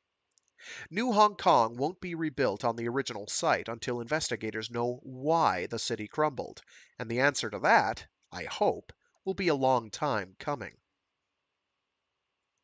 I don't have much to do here to pass the days. I try to get some exercise, but mostly I end up lying on my bunk, thinking it all over one more time. And last night, this is what I thought. Maybe smeared humanity reached the edge of the bubble and didn't recoil after all. Maybe the planet is still smeared. One consciousness per eigenstate, branching out endlessly. The many worlds model come true. Blood still reigns between the skyscrapers of New Hong Kong. Children still conjure up dancing flowers. Every dream, every vision has been brought to life. Heaven and hell on earth. Every dream, every vision. This one included, mundane as it seems, halfway between infinite happiness and infinite suffering. So here I am, gazing up into the darkness, unable to decide if I'm staring at infinity or the backs of my own eyelids. But I don't need to know the answer. I just recite to myself over and over until I can choose sleep. It all adds up to normality.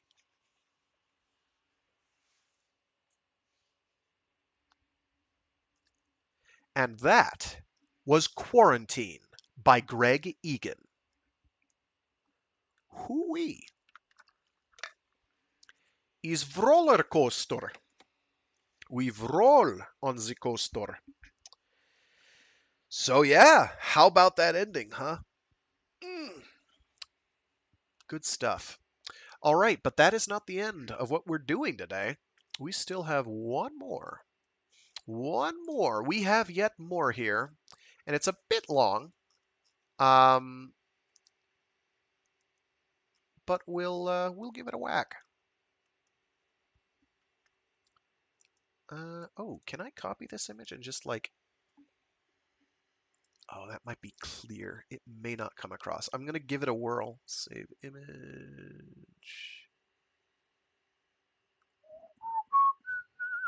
I'm going to stop that immediately. Where are you? Where did I save this?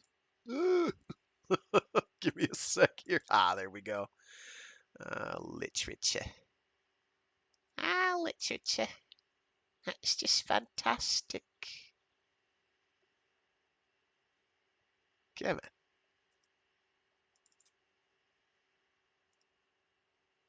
Yeah, there we go. Book covers. Let's go. Save. Alrighty. Image. Properties. Browse. I should not be narrating what I'm doing. Quarantine. There we go. What do you look like? Oh, you're in gray. You're perfectly visible. You're perfect. You're everything I ever wanted. Magnificent. Fit to screen, please. Thank you. Nope, that's the wrong one. That's the right one. Let's go. Alrighty. Crunchy parts. All right, so this is what I'm using as a postscript. Quarantine. Quantum mechanics and quarantine. Spoiler warning. This essay contains spoilers for my novel Quarantine. If you haven't read it and have any intention of doing so, you will probably enjoy it more if you read it before you read this essay.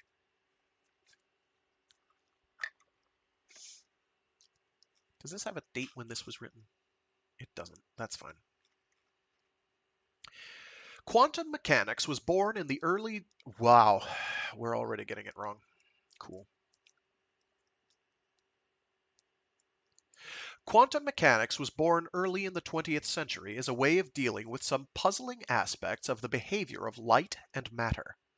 In the process of constructing theories to make sense of what seemed at first to be a few niggling loose ends in classical physics, a revolution was started that has led to powerful, detailed, predictive models for describing almost every aspect of the microscopic world. It occurs to me I should post in chat what I'm reading this from. Pop. I don't know if that's going to pop up on the YouTube recording. I have no idea. We'll find out. It is, in any case, www.gregegan.net/quarantine/qm/qm.html. Where was I?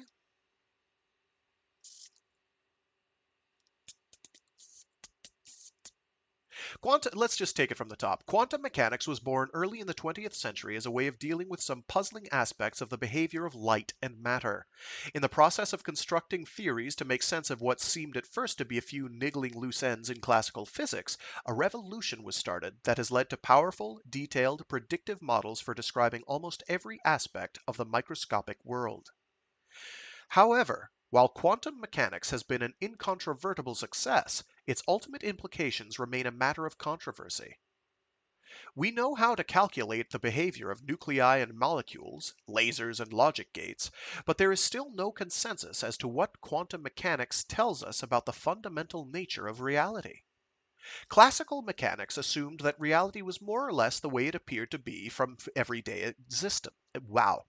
That reality was more or less the way it appeared to be from everyday experience. Quantum mechanics shows that it isn't, but there is still no firm consensus as to exactly what should replace the classical view. My 1992 novel Quarantine centered on a tongue-in-cheek science-fictional resolution of that controversy, with a hypothesis that was chosen solely for its technological and existential ramifications, not because I considered it plausible. I said as much in interviews at the time. However, the world is full of misinformation about quantum mechanics, and while nobody would mistake Quarantine for a textbook on the subject, over the years I've often looked back and winced at some of the scientific flaws in the novel that go beyond the mere implausibility of its central premise. So the purpose of this essay is to try to state as clearly as I can where Quarantine parts company from reality.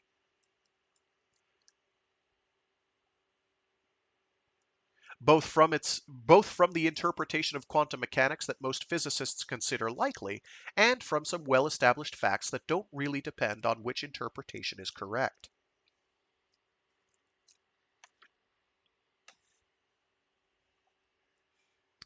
In classical mechanics, every object possesses a definite location. We might be ignorant of it, or only know it approximately, but this single, definite location exists nonetheless.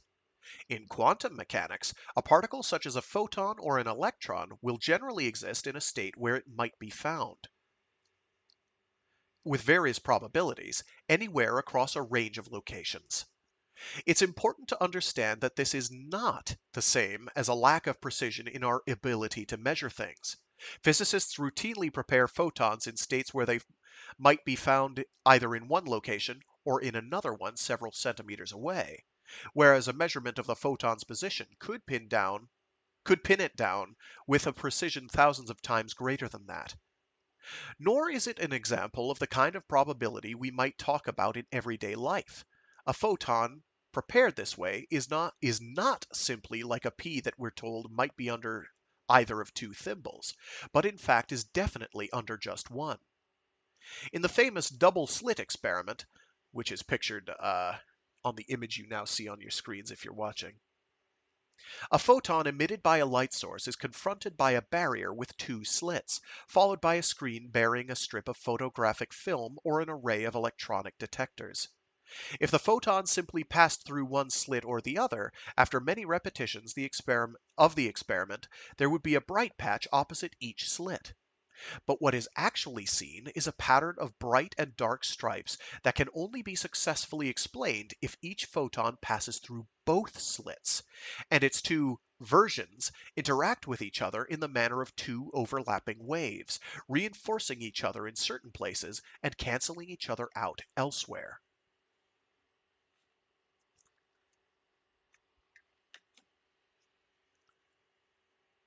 And you can see this is showing light source, destructive interference, and constructive interference.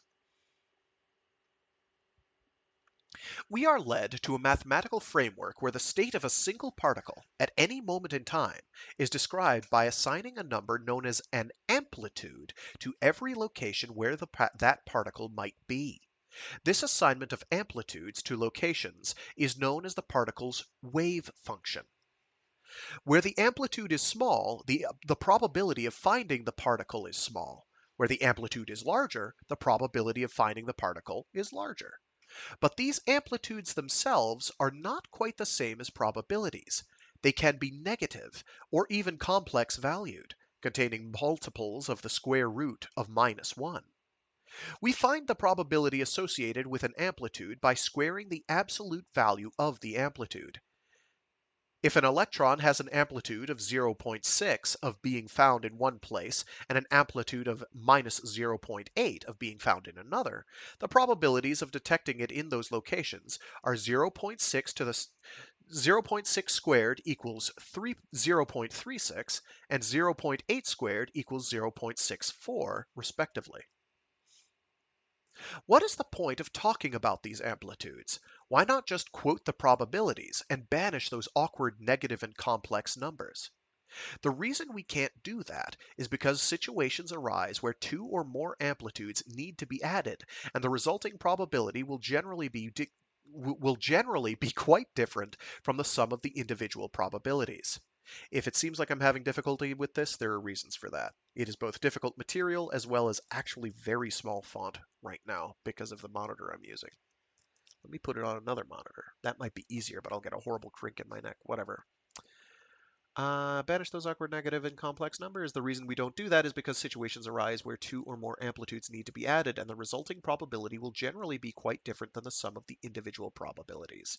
In everyday life, when there are two distinct ways something can happen, the probabilities are added. For example, if you buy two tickets in a lottery, the probability that you'll win is doubled. But in the double slit experiment,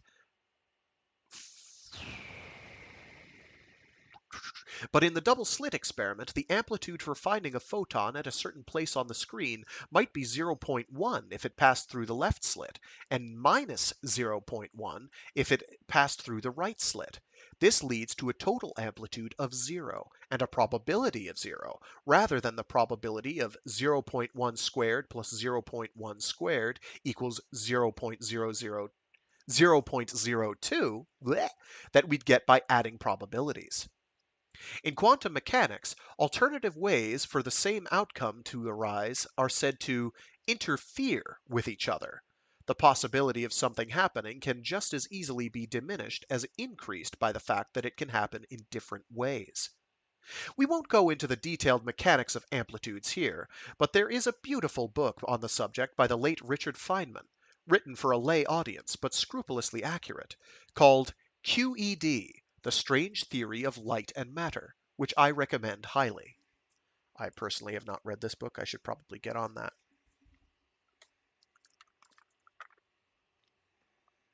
Now, suppose we know how to calculate the wave function for a quantum particle prepared in a certain way. The wave function describes a particle whose location is spread out over several centimeters, but when we make a measurement to see where the particle is, we find it in just one place. What's more, if we check again, very quickly so as not to give the particle time to move or spread out, we will find it in the same place again. Like a tossed coin that's finally hit the ground heads up, or a pea that's been revealed beneath the first thimble from the left, the alternative possibilities that we couldn't rule out until the measurement was made seem to have gone away. For the coin and the pea, this doesn't surprise us. They could only ever do one thing at a time. But the whole point of quantum mechanics is that multiple possibilities must have coexisted before we made the measurement.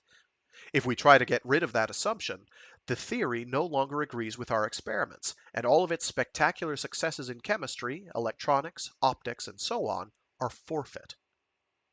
So, what happened to the other possibilities, the other versions of the particle? How does the coexistence of many different values for a particle's location get to be replaced by a state with a single location? When, how, and why does the wave function collapse? Here are some of the answers that have been given to this question. 1. Don't ask stupid questions. Quantum mechanics lets you calculate the probabilities for the various outcomes of any experiment you can describe. What more do you want from a scientific theory? Just shut up and calculate. 2. The wave function is not a real thing, the way an ocean wave or a wave on a string is a thing. Rather, it describes what we know about a quantum system. When we make a measurement, we get to know something new, so the wave function has to be changed to reflect that. But there is no objective collapse, any more than a pea beneath one of three thimbles undergoes some kind of physical change when we see where it is, and we change our probability for its presence for its presence there in 1 in 3 to 100%. 3.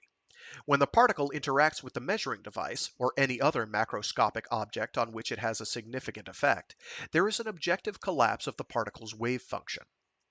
4. When the measuring device interacts with an observer, there is an objective collapse of the combined wave function of the particle and the measuring device. 5. The wave function doesn't collapse, and all its possibilities continue to exist. We are simply unable to detect them because of the effects of decoherence. 6. Conventional quantum mechanics is incomplete. We need a better theory to truly understand what's going on. As readers of Quarantine will know, the novel posits a variation on position 4. Human beings alone have a special structure in their brains that actively causes the collapse of the wave function. Only once a human has interacted with the quantum system and perceived a definite outcome are all the other possibilities obliterated. As I've already said, though this hypothesis leads to some entertaining consequences, I don't actually believe it for a moment. What's more, I'm not sure how seriously any physicist has ever really taken position 4 at all. With a less anthropocentric definition of an observer, this seems to be suggesting that until someone or something possessing the powers of perception and memory has witnessed the measurement, no measurement has really taken place. But the physics of perception and memory really aren't very different from the physics of other interactions with macroscopic objects. So, except for some people advocating mystical dualist forms of consciousness,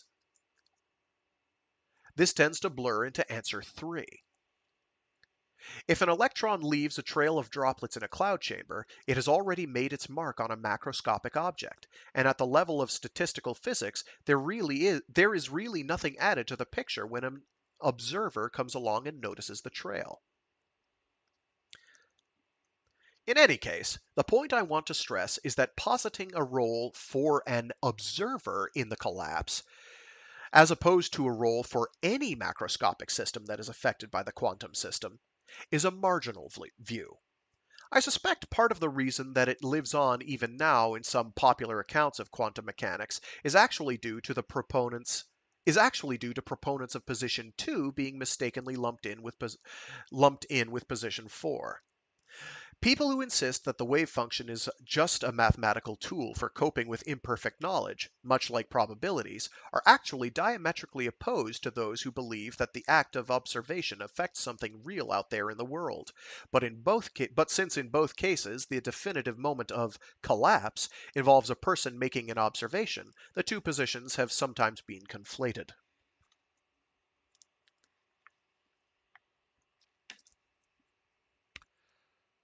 That quarantine's central premise is far from any mainstream view of quantum mechanics is excusable. Every science fiction novel is entitled to one outrageous hypothesis. But even if that premise were granted, there are events in the novel that would still be impossible. Broadly speaking, there are two main problems. The first involves a process known as decoherence. In the double slit experiment, the interference pattern of bright and dark stripes arises because the quantum amplitude for a photon to arrive at each point on the screen is the sum of two different amplitudes, one associated with the photon reaching the point via the left slit, and another associated with the photon coming through the right slit. Each of those amplitudes has a phase that depends on the length of the path that it has traveled since leaving the light source, which in turn will depend on the exact location on the screen we are considering. When the phases for the two ways the photon could arrive at the same Whoa. When the phases, woo! When the phases for the two ways the photon could arrive are the same, the amplitudes add together to become stronger, a phenomenon known as constructive interference. When the two phases are opposite, the amplitudes cancel, which is known as destructive interference. Destructive interference. As we move across the screen, the relationship cycles between those extremes, giving rise to the characteristic pattern. Lee.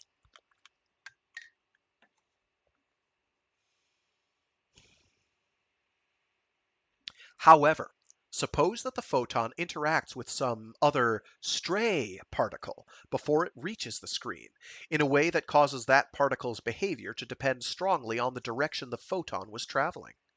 It then becomes necessary to consider a more complicated system, the pair of particles, not just the photon. When the photon reaches a certain point on the screen, if the stray will be wow. No, I had it right. I thought I missed a line. When the photon reaches a certain point on the screen, if the stray will be traveling left or right, depending on whether the photon went through the left slit or the right slit, we can no longer add the amplitudes associated with the photon reaching the screen by the two different paths. Oh my god, I've lost complete track of where we are. Instead, we have to consider two completely separate events. The photon hit the screen and the stray went left, or the photon hit the screen and the stray went right. We then add the probabilities for those distinct events, not the amplitudes. This might sound ad hoc, but it all arises naturally out of the basic mathematics of quantum mechanics. A detailed explanation is given here. And I'm going to copy link. I'm going to paste link. How long is this decoherence essay? Do I have to read two things? This decoherence thing is about many pages long. I am not reading it. Sorry. Oh, buddy, this is what I'm talking about. If somebody would be brave, you'll click on that decoherence notes link, and yeah, this has symbols. This has the real math. Oh, buddy, I don't even know what that symbol is called. Sweet. I don't even know how you'd read these out loud. I haven't taken a higher mathematics course, that would probably give me that knowledge. Let's see. I know obviously what sigma is. Sigma's obvious. It's this circled X thing that has me baffled. I don't know what that is. I don't know how you list squiggly brackets, how you notate verbally squiggly brackets. Oh my gosh. Something, something, something, reduced density matrix, something, something, something, how entanglement hides quantum interference. Suffice it to say, we're not reading that today because it is very long and even more confusing than what we're already reading to the layman. And I am that. I'd like to be more educated on this stuff, but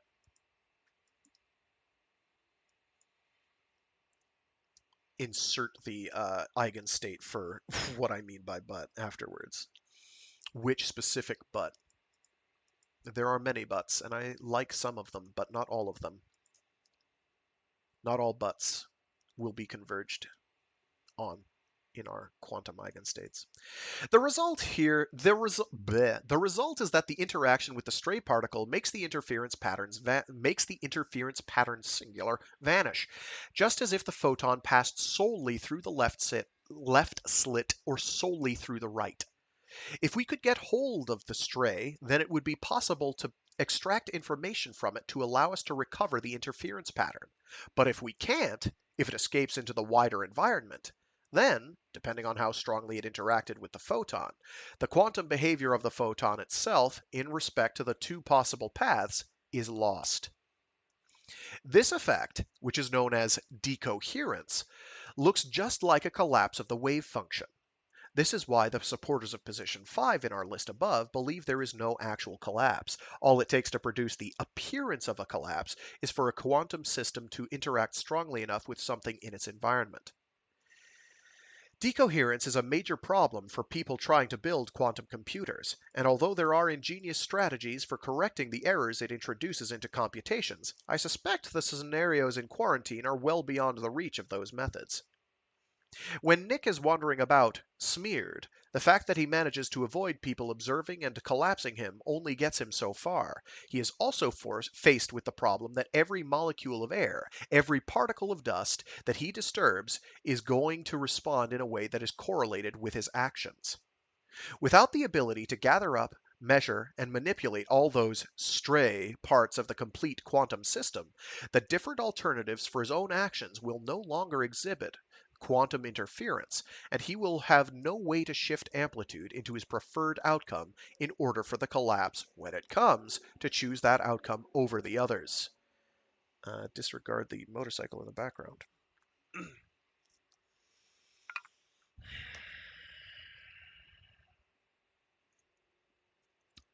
We're most of the way done. The second problem is one I was alerted to by the complexity theorist Scott Aaronson, who I'm going to copy this link he's got here for and paste it into the chat. Hopefully that's visible when people are watching the video after the fact. If not, sorry, it's scottaaronson.com. Or if you go to that Greg Egan link, you'll find it.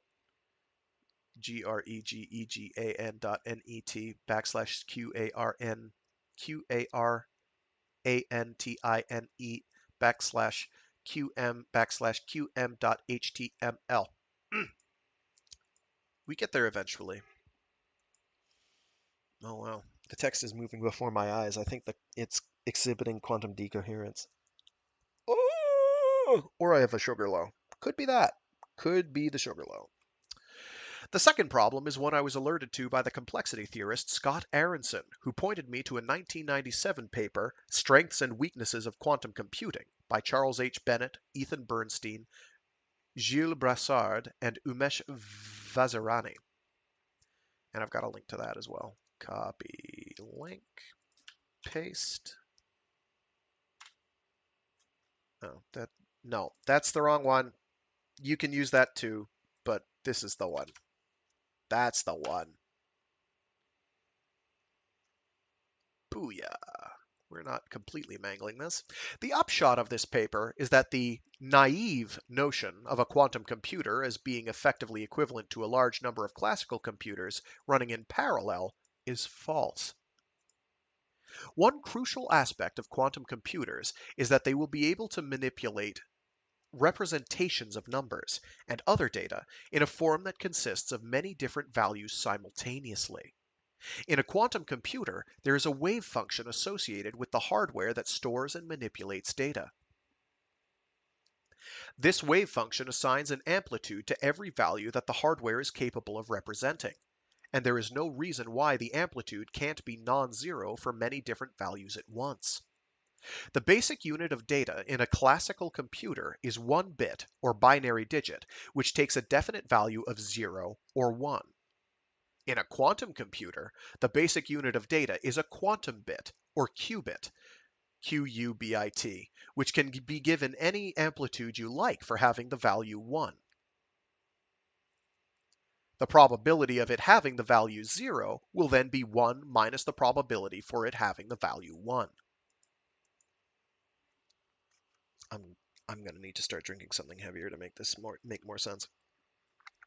This is just barely within the realm of borderline comprehensibility for me, and it is rapidly exceeding it. But it's okay. It's okay. We like being challenged here. It is okay to feel challenged, so long as you learn from it. Damn it. It is, okay, maybe this is an opinions thing. Ooh, it's an opinion. I don't see there being a problem with being challenged on either your viewpoint or, you know what, we're gonna skip this diatribe and move straight to finishing this because we've got still several paragraphs left. Okay, the basic unit of data is a quantum bit or qubit which can be given any amplitude you like for having the value 1. The probability for it having the value 0 will then be 1 minus the probability for it having the value 1. The probability for it having the value 1. If a quantum computer works with whole strings, or words, of qubits in the same way that a classical computer works with words composed of, say, 16 bits, then, in principle, assuming the technical challenges are eventually overcome, it will eventually be able to put those 16 qubit words into superpositions of all 2 to the 16th different binary numbers with 16 bits. For example, one 16-qubit word could represent, simultaneously, all the integers from 0 to 65,535. And if you know programming math, you recognize that number immediately. If this quantum word was then manipulated to perform various arithmetical...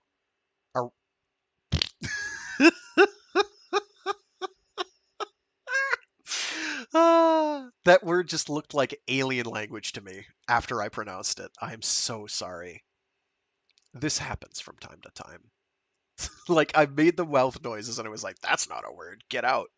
Get out. Leave. Be gone. Be banished to the quantum eigenstate I didn't choose. If this quantum word was then manipulated to perform various... It happened again! Arithmetical operations on it, the result would then consist of a superposition of all 2 to the 16th results of performing that arithmetic on the 2 to the 16th original numbers. This sounds like a number cruncher's dream come true. If you need to find, say, a unique integer less than 2 to the 16th that satisfies some complicated equation, then instead of performing thousands of tests on different numbers, one after the other, you simply put your quantum computer in a superposition of all 2 to the 16th numbers you need to test, run the test just once, and then look to see if any of the results satisfy the equation. That last part is where the dream collides with reality. There is no general purpose method for instantly discovering which, if any, of the branches of the calculation yielded the desired result. All you have at the end of the calculation is a quantum system in a superposition of thousands of states, and if you simply measure the state of that system, the probability of observing the one result that tells you something useful is vanishingly small. You might just as well have run a single classical computer on a randomly chosen input. There are ingenious things that can be done for particular problems. Approaches that exploit the detailed structure of the problem to enable a quantum computer to reach a state where it has a high probability of telling you something useful. Peter Shor's algorithm. Let us open this, copy this link, and paste it. and open that. Oh no, that's just his wiki article. Never mind. I'm not opening that. Peter Shor's algorithm for factoring numbers is the most celebrated example of that. But what the 1997 BBBV paper showed was that the naive idea of taking a completely wow.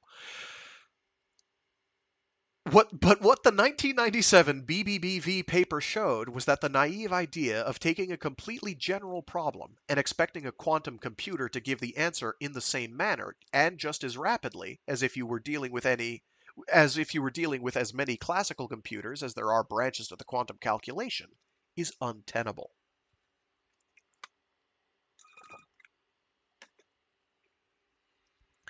I suppose I can't be blamed for failing to know this result 5 years before it was proved, but it is fatal for most of Nick's quantum feats, which amounts to him smearing, simultaneously trying every alternative among thousands or millions, then choosing to collapse to the branch that happened to succeed. There is one small potential escape clause here. Arguably, the assumption that something in the brain, or indeed any device at all, is capable of of wow, is capable. It,